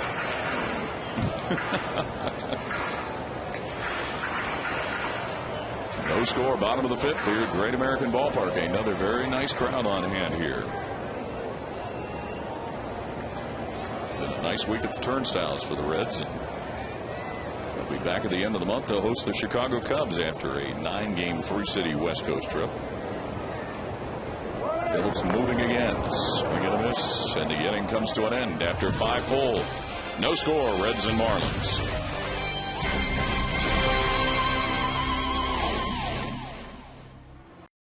Fox Sports Ohio, Jim Day with you right next to a very hot and steamy Reds dugout. Time now for a Meyer text poll question, and all knotted up atop the National League Central. So out there down the stretch, what's your biggest worry down the stretch about this Reds team? 16 games yet to play out west. You afraid of the pitching faltering, hitting going cold, or no worries at all? Text 1, 2, 3, or 4 to 37664. 37664, standard text message rate supply. The results coming up, gentlemen. How about number 1? Since they're getting ready for 9 out west. There you go. It has been tough sledding for the Reds as of late out on the west. Hanley Ramirez 0 for 2 to lead off the top of the 6th for the Marlins against Homer Bailey. Some of the early results of the Meyer text poll. A lot of people thinking the same thing. Well, I think a lot of people are wondering about the Reds out west. Everyone except the 25 guys in that locker room. I think they're looking forward to going out there and proving people wrong. They've done it all year long. Bailey to Ramirez, that one yanked foul. Recent success for the Reds lately at Arizona.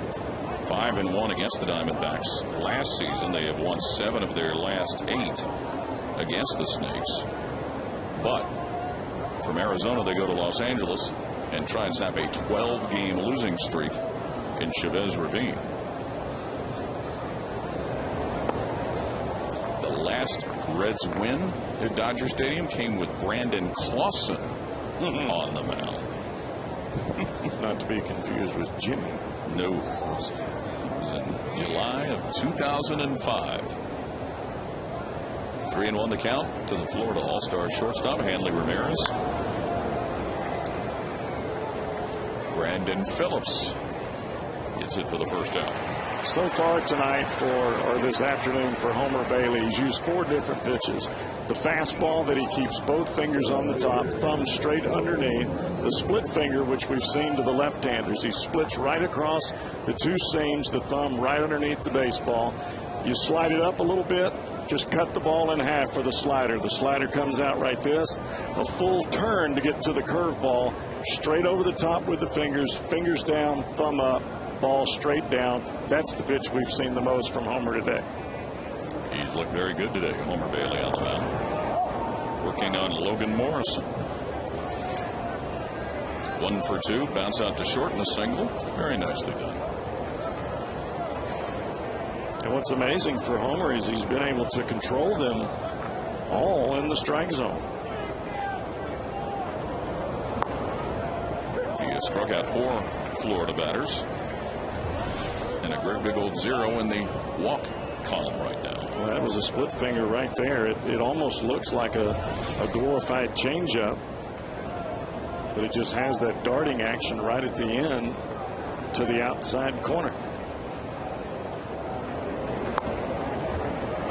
Now 1-2 to Logan Morrison. You can see the split finger grip right here as he starts to come through the strike zone. Look at where the thumb is, right beneath the baseball. Right down through. Boy, look at the arm turnover. It's amazing. It shows you how much strength you have to have in that elbow and forearm area, because not only does your arm turn over with your thumb down and your pinky up, but as your hand finishes, it finishes the other way. So it'll twist all the way back around to normal, where the thumb is up and the pinky is down, as you would shake hands. Morrison with a pop-up. Yanni's backing, and he has it for the second out of the inning. So 2 are down, and when the Reds get it done with an RBI this season, that means another $25 from Shakely for the Reds Community Fund. Shakely, it's done. The next pitch will be the 100th of the day for Homer Bailey. You're talking about that grip and all that delivery on that pitch, Jeff. Because he's coming off of it, any strain or undue strain that puts on the shoulder? I don't think so. I think as long as he stays with the simple mechanics that he has today, nothing is going to bother his shoulder at all. When he gets out of sync mechanically, that's where you have the shoulder issues. And it's true for most pitchers. If you fall off to the first base side, your hand gets away from your head, and you start to feel that strain in the front of your shoulder. If you try to overthrow, as we saw Homer doing earlier this season, I mean, he was way out of whack, bouncing balls in front of home plate, throwing fastballs over the catcher. A lot of times that's just from trying to throw the ball too hard. You're squeezing the ball too hard and getting way out of whack. That 1 base hit for Gabby Sanchez, as you saw in that graphic, was an infield single in the first inning. Here's Homer Bailey's breakdown through frame. Now this is why Homer Bailey is one of the pitchers that people talk about time and time again, because that pitch count is getting better and better as the game goes on. That's why you want him in your starting rotation, because he's a horse. He is going to be a 9-inning pitcher when he is on his game constantly. Sanchez to left. Johnny Gomes has it for the 3rd out of the inning. The Fish go down in order, and after 5.5, no score.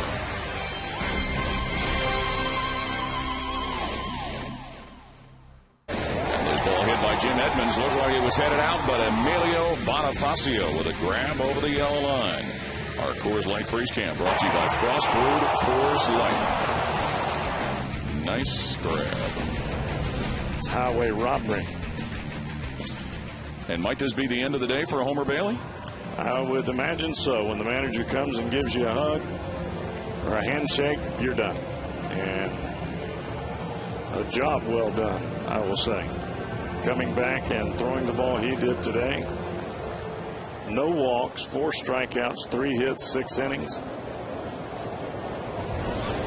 Impressive. Well, you're talking about a guy that down the stretch last year, and I'm talking about from July all the way to the end of September, he was flat out unbeatable. Yes, he was. And if that's the case, a lot of options. During that stretch, from August 23rd to the end of the year, 6-1 with a 1.70 ERA.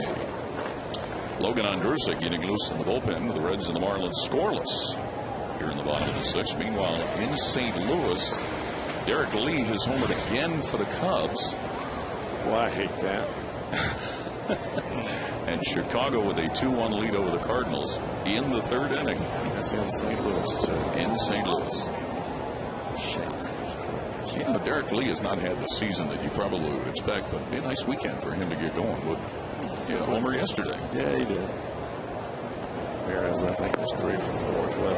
And slow it down when they come in here in the end of the month. Drew Stubbs, who came on to replace Joey Votto after he was ejected from the game in the first inning. Now looking at a 2-2 count. Anibal Sanchez has matched the results on the mound, thrown up by Homer Bailey. Count is now full to the Reds center fielder. The Reds and the Cardinals tied atop the National League Central Division standings, with the Cards losing yesterday and the Reds winning last night. Down goes Stubbs on strikes.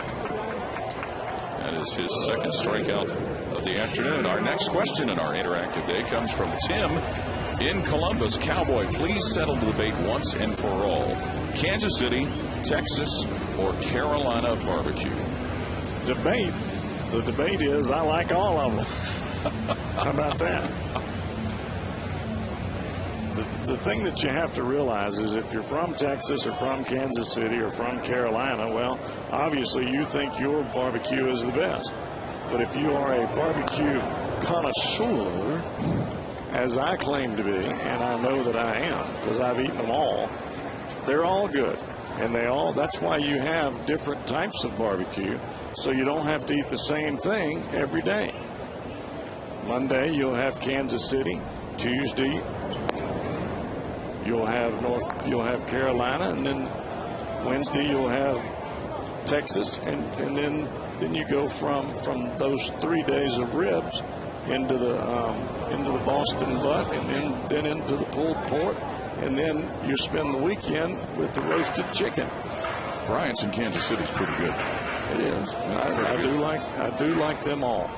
Like them all. I do like them all. We did have another question, Cowboy, from Nate in, I believe it was Villa Hills, Kentucky, Park Hills, Kentucky, excuse me. How did you get the nickname Cowboy? I got that nickname from Lenny Harris when I was playing here for the Reds. And for some reason, I guess wearing the cowboy boots and the blue jeans to the ballpark every day. And Lenny was from Miami, and I guess they don't wear cowboy boots down there. I don't know, but he said every time you go out there and save a ball game and give that fist bump, he said you look like a cowboy riding off into the sunset. That was Lenny Harris. Lenny Harris. And so that's just kind of how it stuck. All right. 1-2 the count to Johnny Gomes. And let us say, while we were addressing the barbecue, there is some very good barbecue here in Cincinnati. Yes.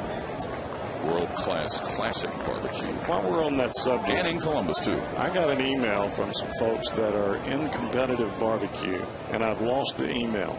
And there was an invitation that went with that, and they were on the Barbecue Pitmasters. I can't remember the name. But would you please resend that email to me, because I'd love to have some of that barbecue. A walk to Johnny Gomes, the first walk given up by Anibal Sanchez on the afternoon.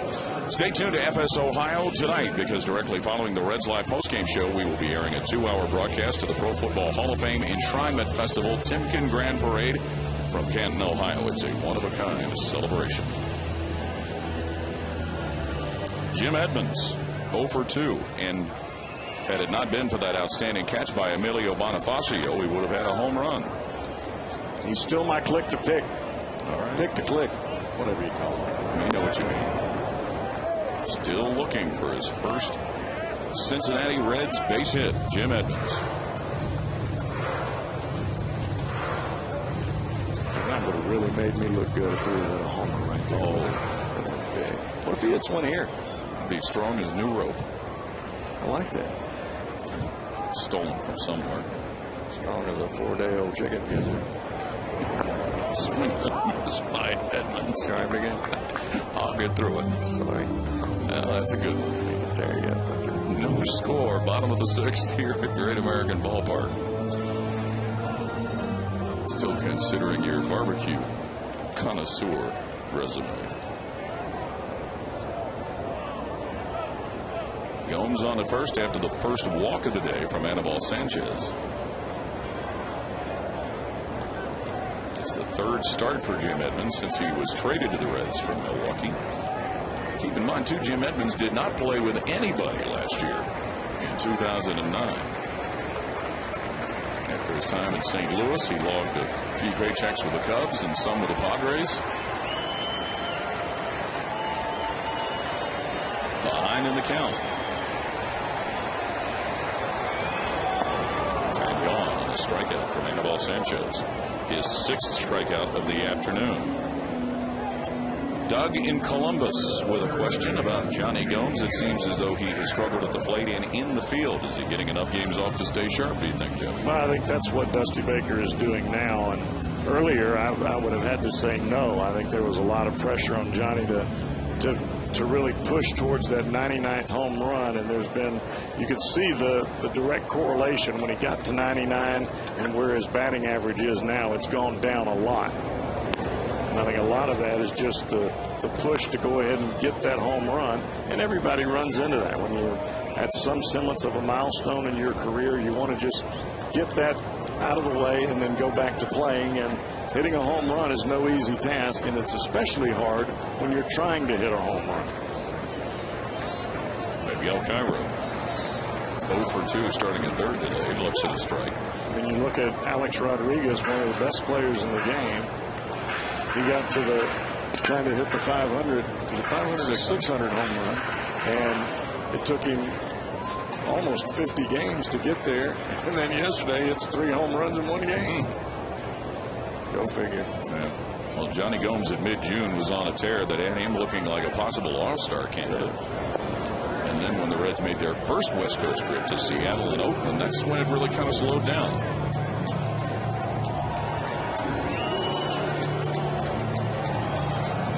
Two outs. Gomes at first after a walk, and Miguel Cairo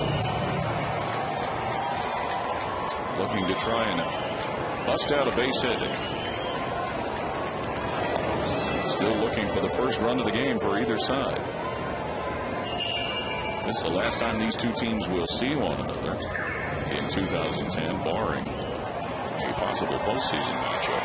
As many times as Sanchez has picked the first with Gomes over there today, you would think he was Usain Bolt. Agreed. 1-1. And Cairo to left. Backing Morrison. Morrison back still. See you later. Miguel Cairo with his 4th long one of the year. 2-0 Reds. Somebody got a breaking ball.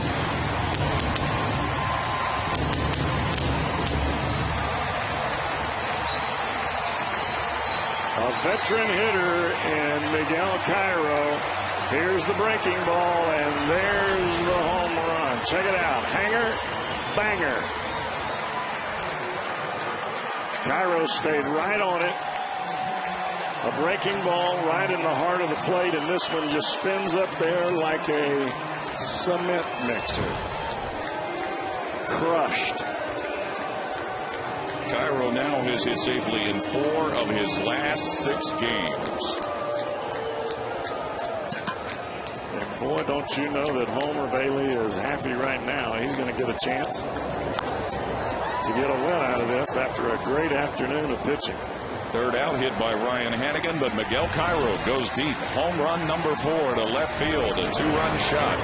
2-0 Reds.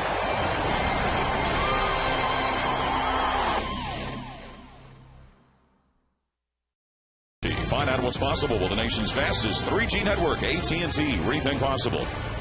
Buy your Cincinnati, Northern Kentucky Honda dealers. Visit mycincinnatihondadealer.com for current offers. Buy Wendy's. You know when it's real. And by Hollywood Casino. Nobody has to yell action here. It's Hollywood Casino Lawrenceburg. I'd like to put one of those snow cones and stick it on my head. It is that kind of day. Logan Ondrusek is on the mound, the right-hander. Allowed 3 runs in Tuesday's ball game against St. Louis, and that snapped a scoreless streak at 22 innings and 20 ball games. But he's posted a 1.48 earned run average in 29 ball games since he was called back up on June 1st, and that is a 1.48 earned run average. And out here trying to bridge the gap between what Homer Bailey has done and securing a Reds victory in a 3-game sweep over the Marlins.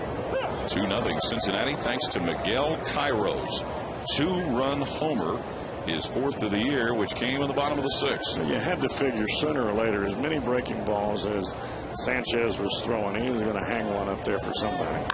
Dan Uggla, base hit to left field for the Florida second baseman leading off the 7th. And that's his 2nd hit of the day.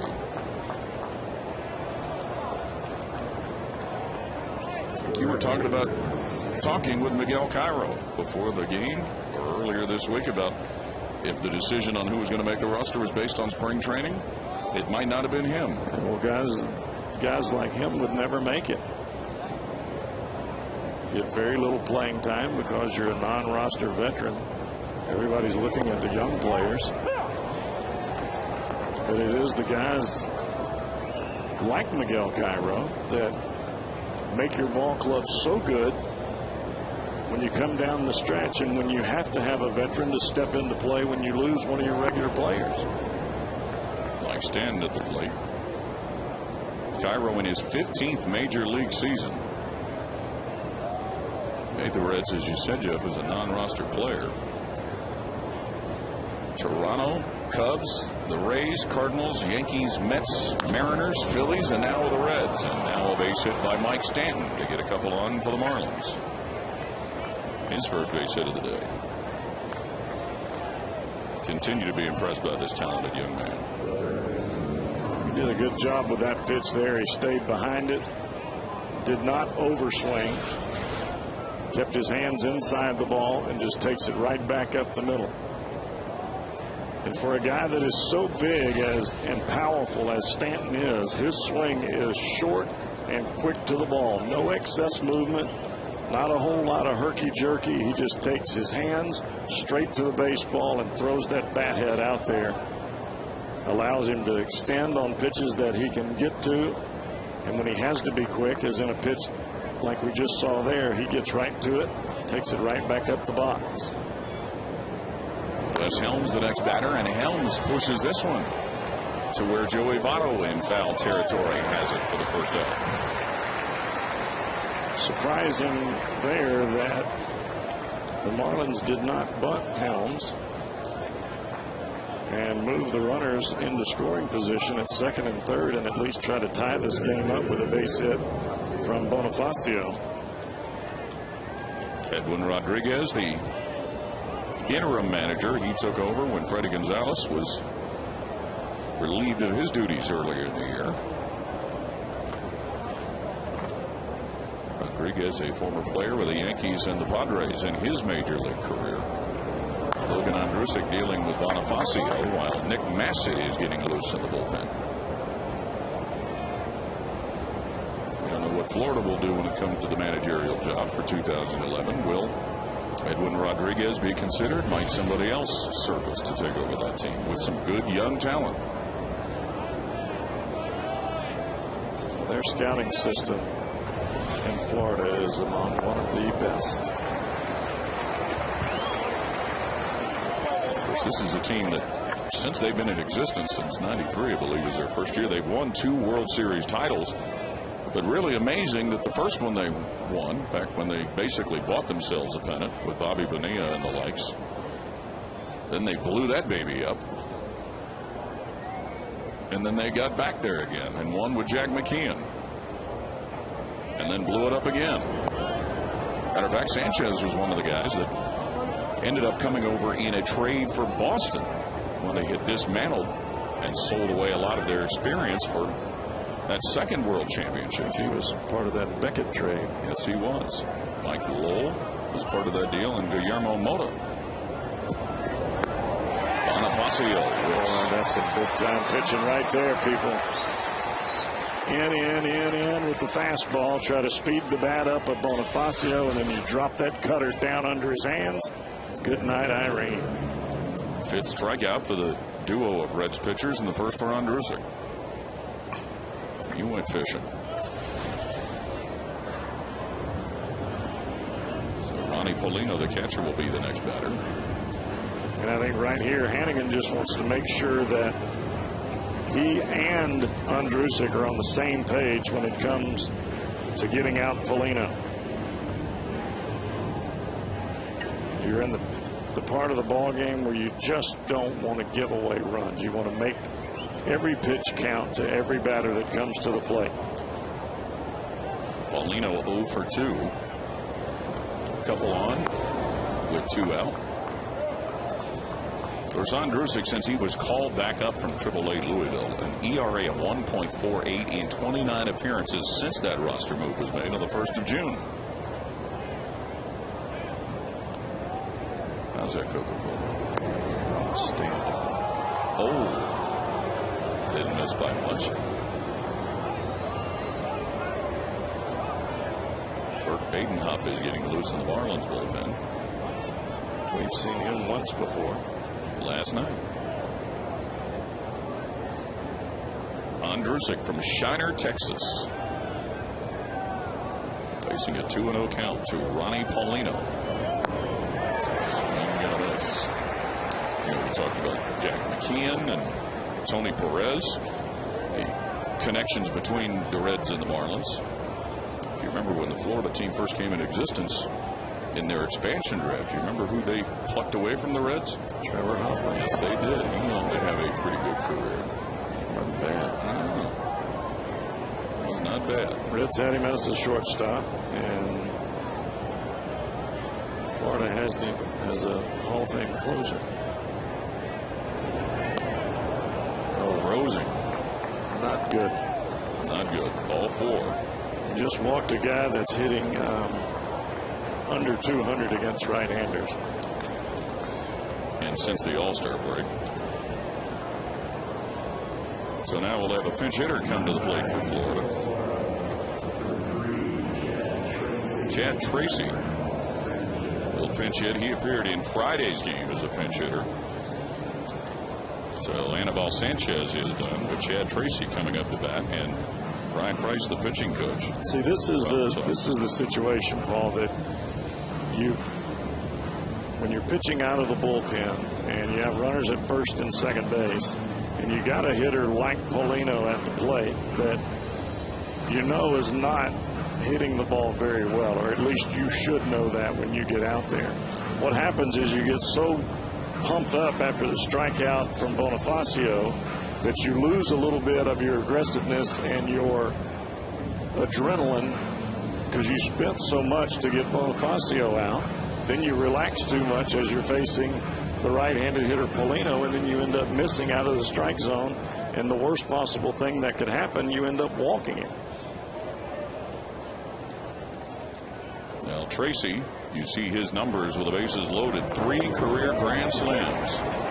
Starts with a strike, and he was a strikeout victim in his pinch hit appearance on Friday night. 2-0 Reds with a lead, but Florida, thanks to a couple of singles in the walk, they've got the bases loaded against Logan Andrusic. Well, this has now become the biggest out of the game. Strike 2. Look out down there in the dark. Well, that's where Andrusic likes to go against left-handers. We saw it against Bonifacio. He kept pounding him inside. And then he dropped that split finger or cut fastball down and in for the last strike to get him on the strikeout. See what we got here. 0-2. Logan Andrusic in relief of Homer Bailey.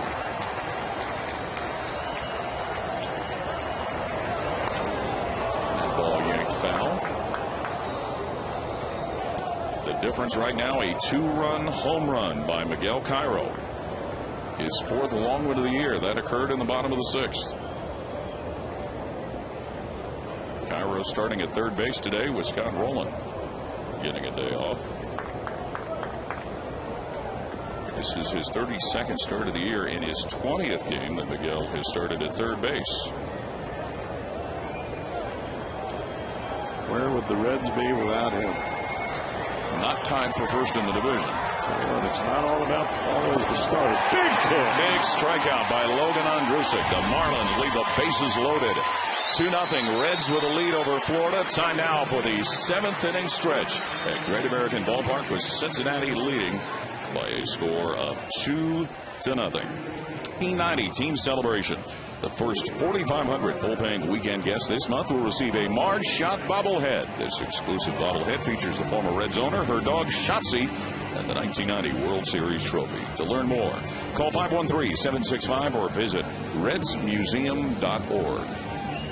Burke Badenhop, the right-hander that we saw in last night's game, is back out on the mound, 1-5 on the year.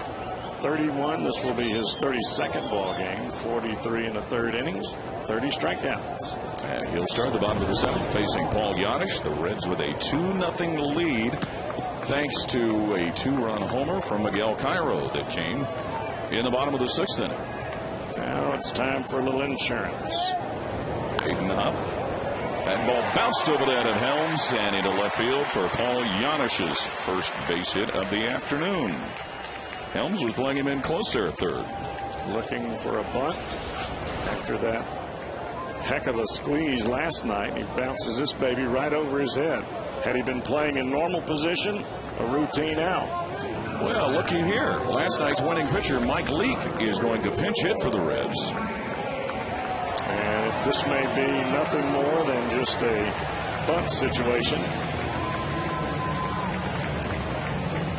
Well, I'm going to tell you what now.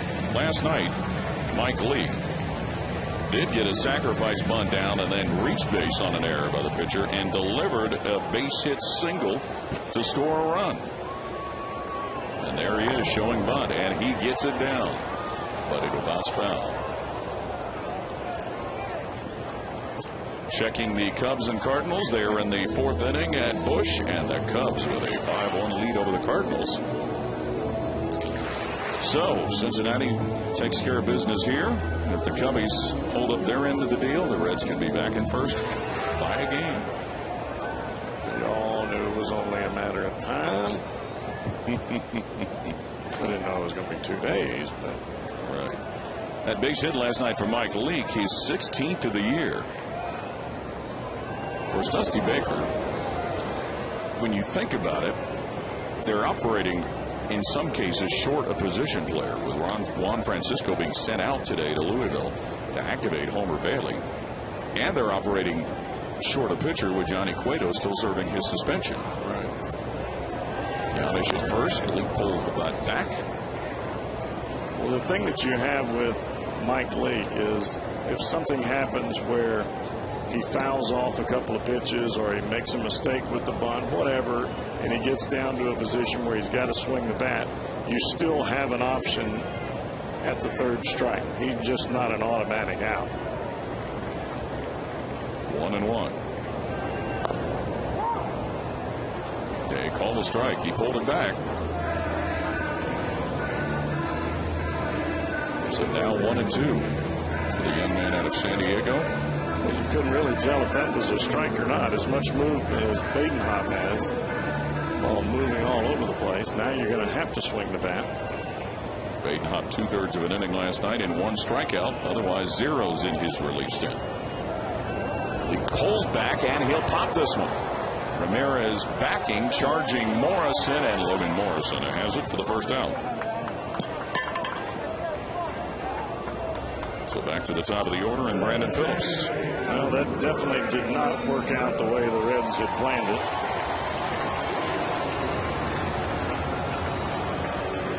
Phillips 1 for 3 with an infield single in the 5th inning. Whenever you do what Mike Leake did, that is referred to as the butcher boy, where you fake bunt, you pull it back and then you swing, you've got to hit the top half of the ball. Even with the guy that has as much movement as Badenhop, you hit the top half of the ball, and hopefully you'll allow that guy to get from first to second base. Badenhop now dealing with Brandon Phillips, and he starts him off with a strike. A couple more. Sanchez and Ullman working in the Florida bullpen. After tomorrow's off day, the Reds Tuesday night at Arizona. It'll be Bronson Arroyo against Daniel Hudson. Wednesday, Edinson Volquez against Rodrigo Lopez. And Thursday, TBA will pitch for the Reds. TBA may very well be Travis Wood. Joe Saunders will be on the mound for the Diamondbacks. Travis Wood, by the way, started last night for Louisville at Columbus and pitched 2 scoreless innings. It's not his initials, though. T is for Travis, but BA is not. No, it is not. I think we may have an A-ball player that is a I'm trying to make that fit somewhere. Yeah. Wood gave up 3 hits, 1 walk, and 2 strikeouts. Tommy Bahama, that's it. Associated. Outside of Phillips. The plan wasn't for Travis Wood to throw any more than 2 innings last night at Columbus. Matt Maloney pitched the remainder of the game and picked up the loss. Tonight, or late this afternoon, Aaron Harang will make a rehab start for the Louisville Bats in Columbus at beautiful Huntington Park. 1-2 to Brandon Phillips. Paul Janisch on at first. Time is called. Boy, the area here has sprouted some very nice AAA ballparks. Heard great things, especially from Jim Kelch, about the Louisville Bats new stadium. The new one in Indy is a nice one. There's an A-ball stadium just right up the road in Dayton. Oh, that is the best I've ever seen. That is fantastic. Phenomenal. I think that could be a big league stadium. Another ball to even the count. Huntington Park in its second year in Columbus with the Indians AAA team. Had a chance to be at a bunch of games there. Very nice. And good reports about the new one in Toledo where the Mud Hens play. Look over here in this side of the infield, and you see how much room Phillips is trying to hit the ball somewhere in this area, especially with 2 strikes now.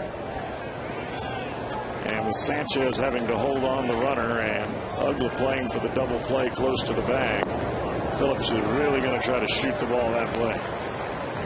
He's worked the count full. 7-1 Cubs, top of the 4th, still nobody out. Ouch. Over the Cards. 3-2 to Brandon Phillips. 1 out. Paul Janisch on at first. The Reds looking to expand upon a 2-0 lead over the Marlins. Phillips grounds to Helms. Looked at second, but he'll go to first to retire Phillips. Janisch safe at second.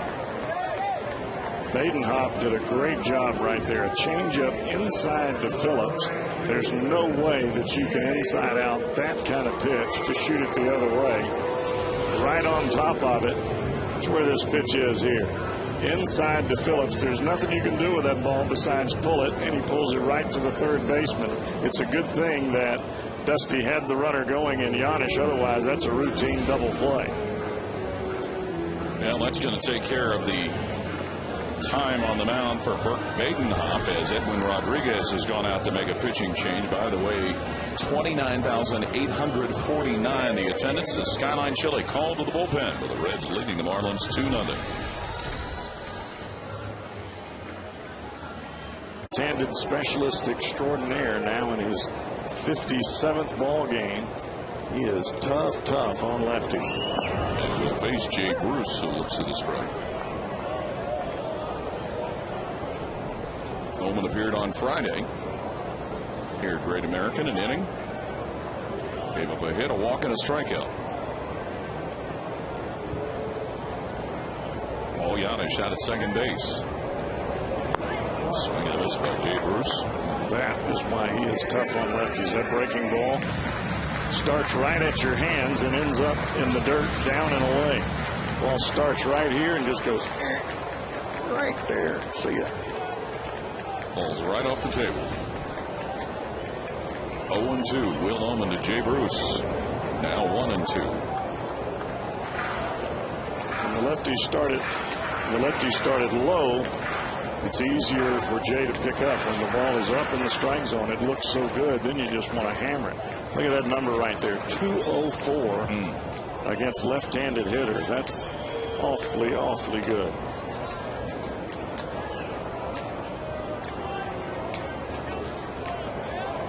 Of course, he did have the 15 home runs. That's usually when you hang that breaking ball. Kind of like when Miguel Cairo saw it. So there's fans and misses at that pitch to end the inning. The Reds leave a runner on after 7 full. 2-0 Cincinnati.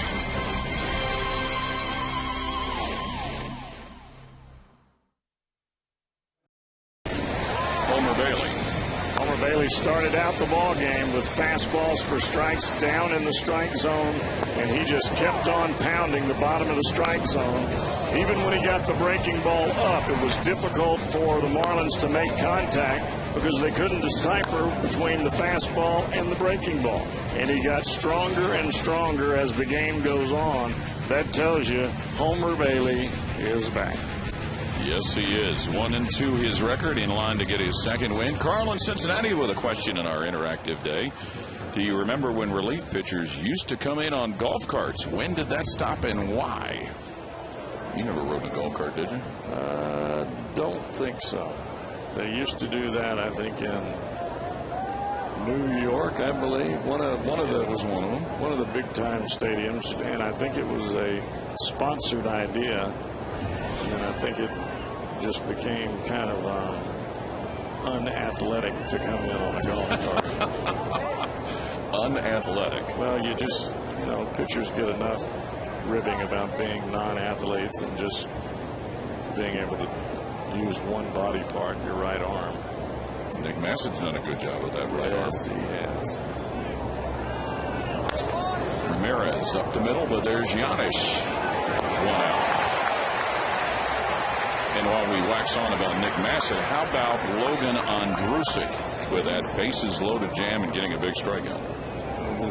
The thing about Ondrusek that he has improved upon the most is facing left-handed batters.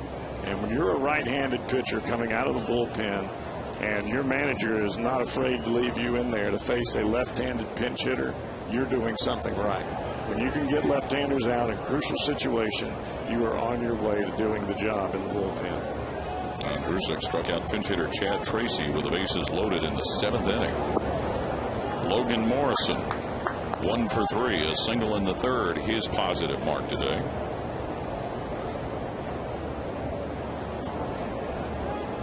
One out here in the top of the 8th inning. The Reds with a 2-0 lead thanks to Miguel Cairo's 2-run homer in the 6th.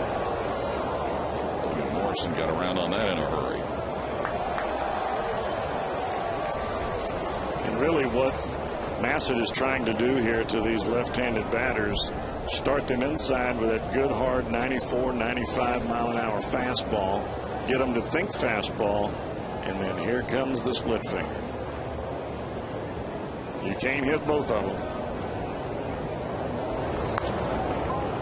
Opposite field, Gomes chasing. And that drops on a bounce off the wall. Logan Morrison with a double.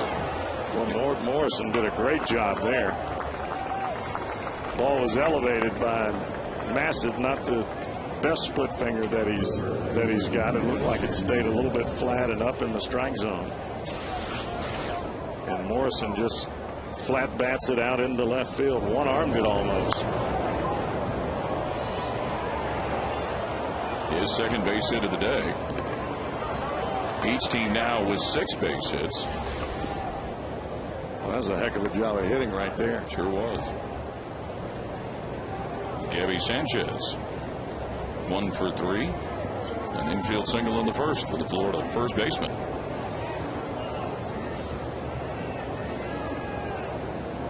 Nick Massett trying to bear down here with a runner on and 1 out. Starts him with a strike. Paul, normally when you have a left-hander and you pop that fastball inside and you make him turn and burn, as we saw Morrison did there, they can't catch anything on the outside part of the plate. And Morrison there not only caught it, but he got it down into the corner for a double. Strike 2. The youngster playing left field for the Marlins may have found him a home with that bat. That's a great job of hitting. And taking advantage of the unfortunate injury to Chris Hoagland, last year's National League Rookie of the Year. Just this week had knee surgery, which will sideline him for the rest of the year. Well, you get a chance, as you and I were talking about yesterday. Those chances are few and far between, so when you do get one, you better cash it in. Logan Morrison has done that, as has Mike Stanton. 1-2 the count. There you go. Sanchez, a big swing and a miss. 2 down. Be part of the CBTS Marty Brennaman Golf Classic, occurring September 12th and 13th at Belterra Casino Resort and Spa. This special 2-day golf event, hosted by Hall of Fame broadcaster Marty Brennaman, includes celebrity guests, dinner, and a concert. Proceeds benefit the Reds Community Fund. Reserve your spot today, 513-765-7240, or visit reds.com/MartyGolf. That is a fun time event. Yes, it is. And that was a big strikeout by Nick Masser. The second out of the inning. Well, he made a great adjustment on the breaking ball. Back-to-back curveballs. First curveball he throws him is high. This one starts at the head of the catcher and drops straight down. And you can see Sanchez go all the way down to the back knee as he finishes his swing. Dan Ugla, the 2-out batter. Logan Morrison still hanging out at second base. And a strike to Ugly. 92-mile-an-hour slider right on the outside corner. That ball doesn't break much, but it breaks just enough to stay off the fat part of the bat, as we saw Hanley Ramirez swing at that on the first pitch to start the inning. Hit it right to the shortstop, Yanish. 1-2. Now that's a curveball. You like that, huh? Now you don't want to throw that pitch there again. You want it to bounce this time. If you come back with it, you want it to bounce right on top of home plate. You throw the first one in the mitt, you throw the second one in the dirt. Willing to take a hack.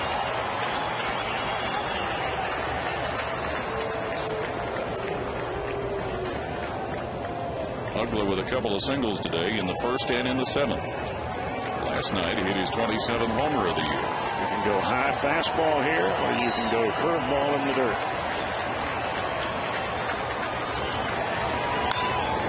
Popped up. Drew Stubbs in center field. Has it, and the out is the third of the inning for the Marlins. 2-0. Reds with a lead after 7.5. Reusable grocery bag, thanks to Biz and Oxidol. Join the Reds for exciting baseball and the opportunity to go green with this great bag. Purchase your tickets today at 513-381-REDS or visit reds.com. That'll be when the Reds come back home. They ought to hit the road after today's game. Bottom of the 8th, Cincinnati a 2-0 lead over Florida. And Brian Sanchez, the new hurler for the Marlins. He'll start off with Drew Stubbs. Breaking balls early, fastballs late. That's what we saw from him the first go round, and I would assume the same this afternoon.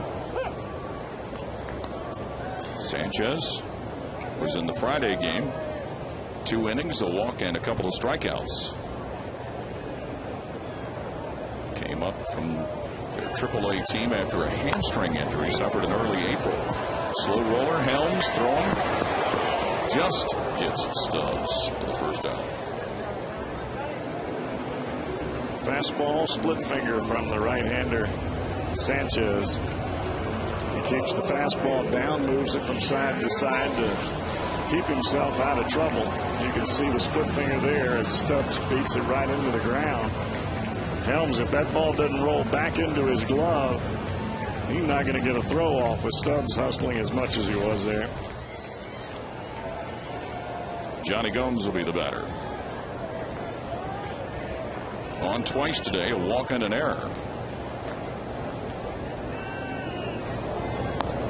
The Difference right now, a 2-run homer in the 6th from Miguel Cairo.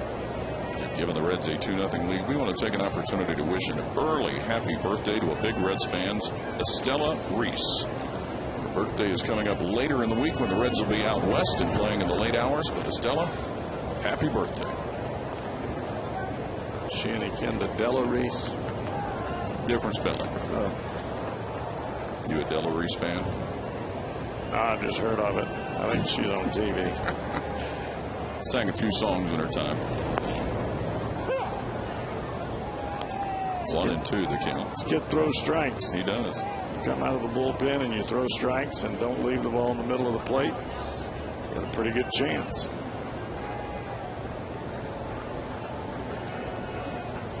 One and two to Johnny Gomes. And he swings and misses at the offering from Sanchez. 2 out. Pretty good split finger again. He's got some definite action on that ball as it starts up high and just dives.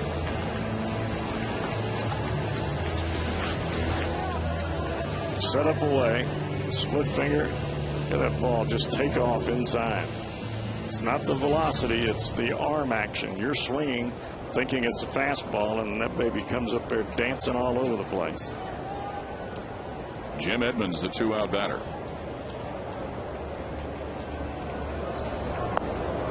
Twice he struck out today, and in the 4th inning, he hit a fly ball to deep right center field that Emilio Bonifacio jumped up over the wall and made a catch, much like what Jim Edmonds has done to other batters in his career.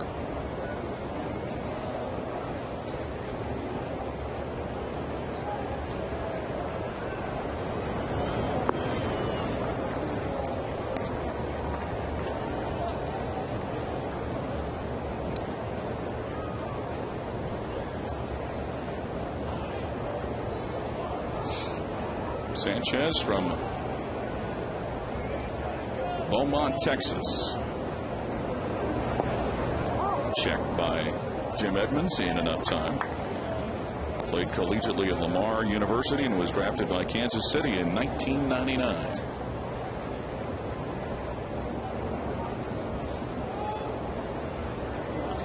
Two and one to Jim Edmonds. Started the game in center field, but then moved to first after Joey Votto was ejected.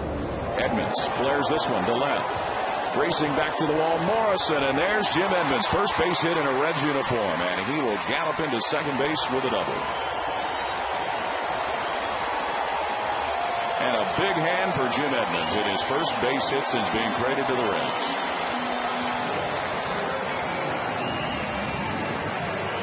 Well, I must say he was my pick to click. You've mentioned that a few times. Split finger, stays out over the plate. Edmonds smokes it. That's the Jim Edmonds swing I'm used to seeing. Off-speed pitch, stays up, out over the plate. That's the one he usually takes opposite field into the seats. Now here's a guy who took one into the seats in the 6th, Miguel Cairo.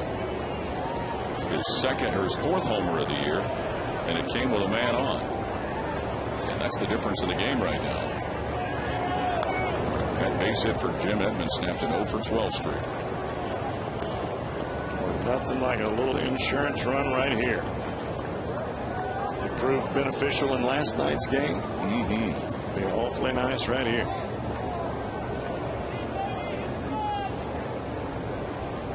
Like Edmonds, Miguel Cairo, a former St. Louis Cardinal. Speaking of them, they trail 8-1 to the Cubs. And that game is in the bottom of the 4th at Busch. 8-1 Chicago over St. Louis. No matter what position you're in that series, Cubs and Cardinals have been, that rivalry will never change. And you know firsthand, having played with the Cardinals. You can remember Sosa and McGuire going at it over and over and over again, back and forth, back and forth. 0-2 to Miguel Cairo, and he's gone on strikes. Reds leave a runner stranded. 2-0 Cincinnati after 8.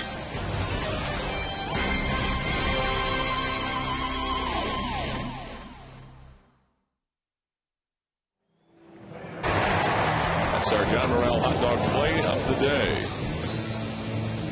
Add the fact that Cairo has accounted for the only 2 runs of the game with a 2-run homer. It has been a productive day for the veteran Reds infielder. What would the Reds do without the benefit of having Miguel Cairo? A trusted veteran that you can put in the ball game, have a pretty good idea about what you're going to get, not only on the defensive side, but also on the offensive side. And Francisco Cordero back out after a rather interesting top of the ninth last night. Well, he had quite a few days off before last night and was a little bit out of the strike zone more than he was in it. Today, I would expect him to be right on the money. And working against Mike Stanton, who takes the first pitch strike. Cordero 1 inning, 1 hit, 1 run, walked 2 last night. 15 pitches. We're in the top of the ninth. The Reds leading 2-0. Stanton now on a 2-strike hold. 1 for 3 for this young man. And Jeff, we keep talking about he was called up from the minors, et cetera, et cetera. He was called up from Double-A when they brought him up. Very similar to Jordan Smith and the Reds bullpen. Totally missed the Triple-A activity. Hits that to right. Bruce watches it bounce off the fence at the Marlin bullpen. Here's a throw for a play at second base. Safe. Mike Stanton. Barely.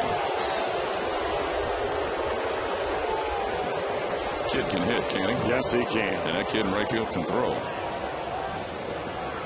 Well, that shows you the reach of Mike Stanton on the breaking ball, down and away, and he just slaps at that ball.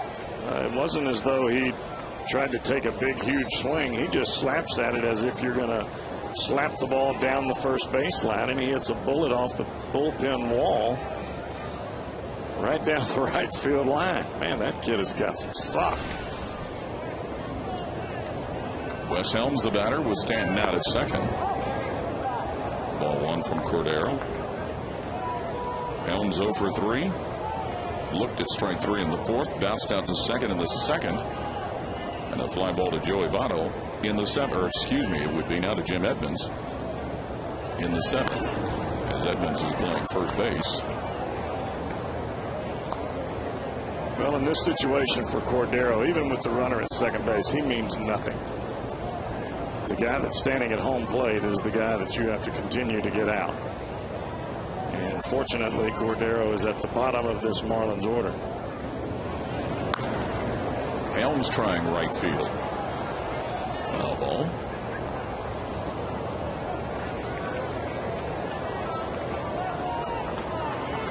Tuesday night is 9:40 when the game will start from Chase Field in Phoenix. The Reds and the Diamondbacks.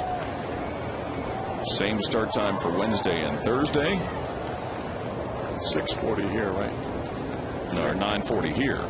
Oh, yeah. I forgot. I'm trying to get ahead. So that was track.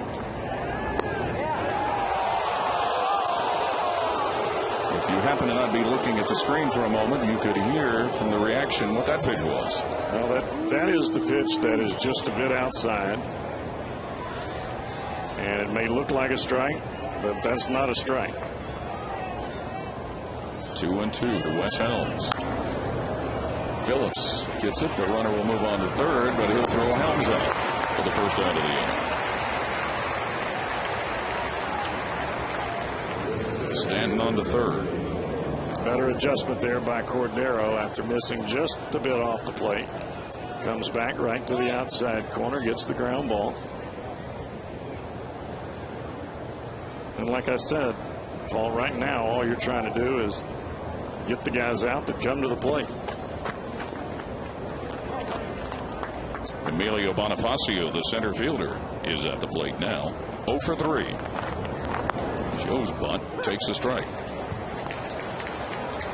Made an outstanding catch on a ball hit by Jim Edmonds at the wall in right center. Well, that definitely saved a run, if not more. Corner infielders coming in close for the Reds. Check swing. Nope. You never know when Bonifacio is going to lay down a bunt to the third base side or take one with him down the first base line. And both Edmonds and Cairo not regulars at either position, so they've got to play in. Ball 2.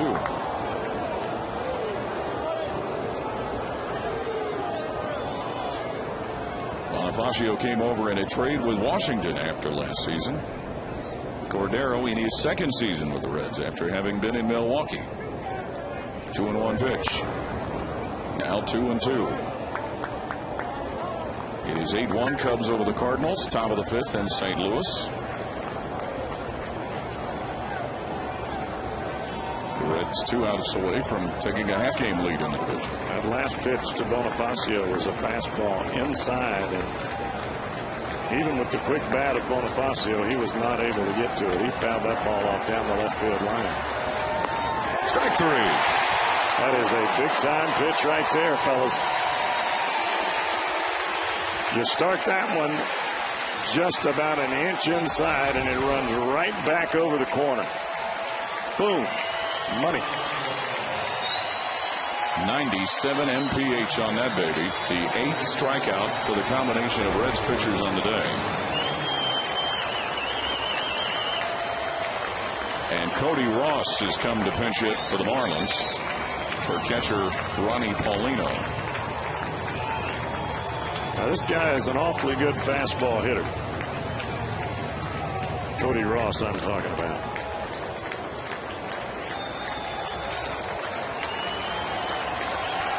Last night 0 for 4 and a strikeout. Strike 1. 97 miles per hour.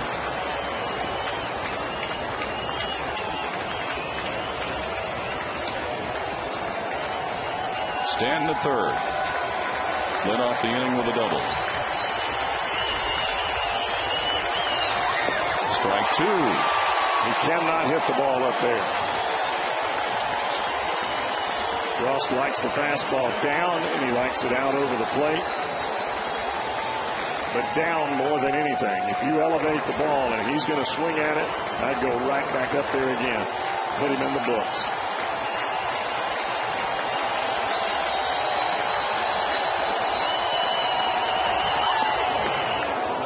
Still alive, Ross on the pitch outside.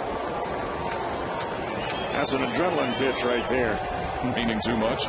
You got the fans standing and cheering, and your heart's beating about 100 miles an hour, and you rear back and hold on to it just a tad too long.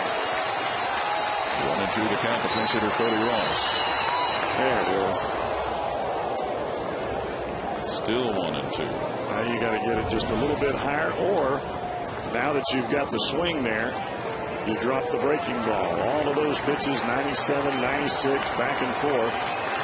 You've got his bat sped up. If you throw him a breaking ball, you got to bury it. Can't be something that's just going to roll up there. It's got to be down in the dirt for a swing and a strike 3.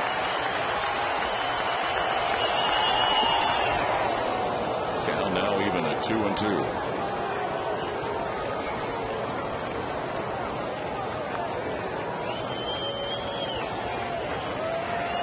Cordero last night able to finish everything up. Maybe a slider right here.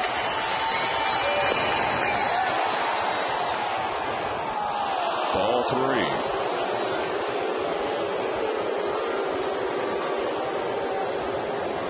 So after getting ahead in the count 0-2, they're making Cordero work for what would be his 32nd save of the year. Stanton at third. 3-2 count, 2-0 Reds leading. Going for the series sweep. Ball 4.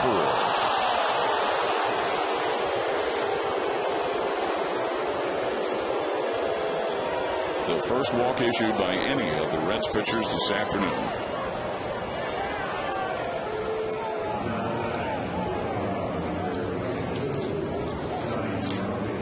So Florida will go to another pinch hitter as they will send Donnie Murphy up to hit for the pitcher spot. After every Reds game, Fox Sports Ohio breaks down the game and talks to the stars of the game and the manager on Reds Live. Brought to you by Kings Honda in the Kings Auto Mall. Visit KingsHondaUSA.com. 20 pitches so far in this inning for Francisco Cordero. Now this is where Donnie Murphy has fit into this Marlins roster. He's had a couple of walk-off hits, walk-off homers. I want to make sure you keep that baby down and away from him.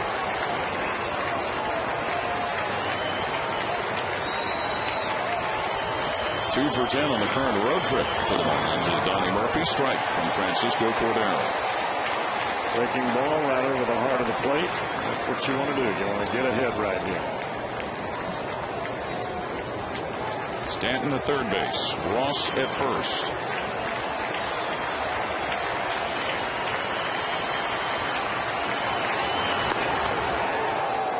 One and one. Murphy, a non-roster invitee to training camp. He's spent time with both the Kansas City Royals and the Oakland Athletics in his career.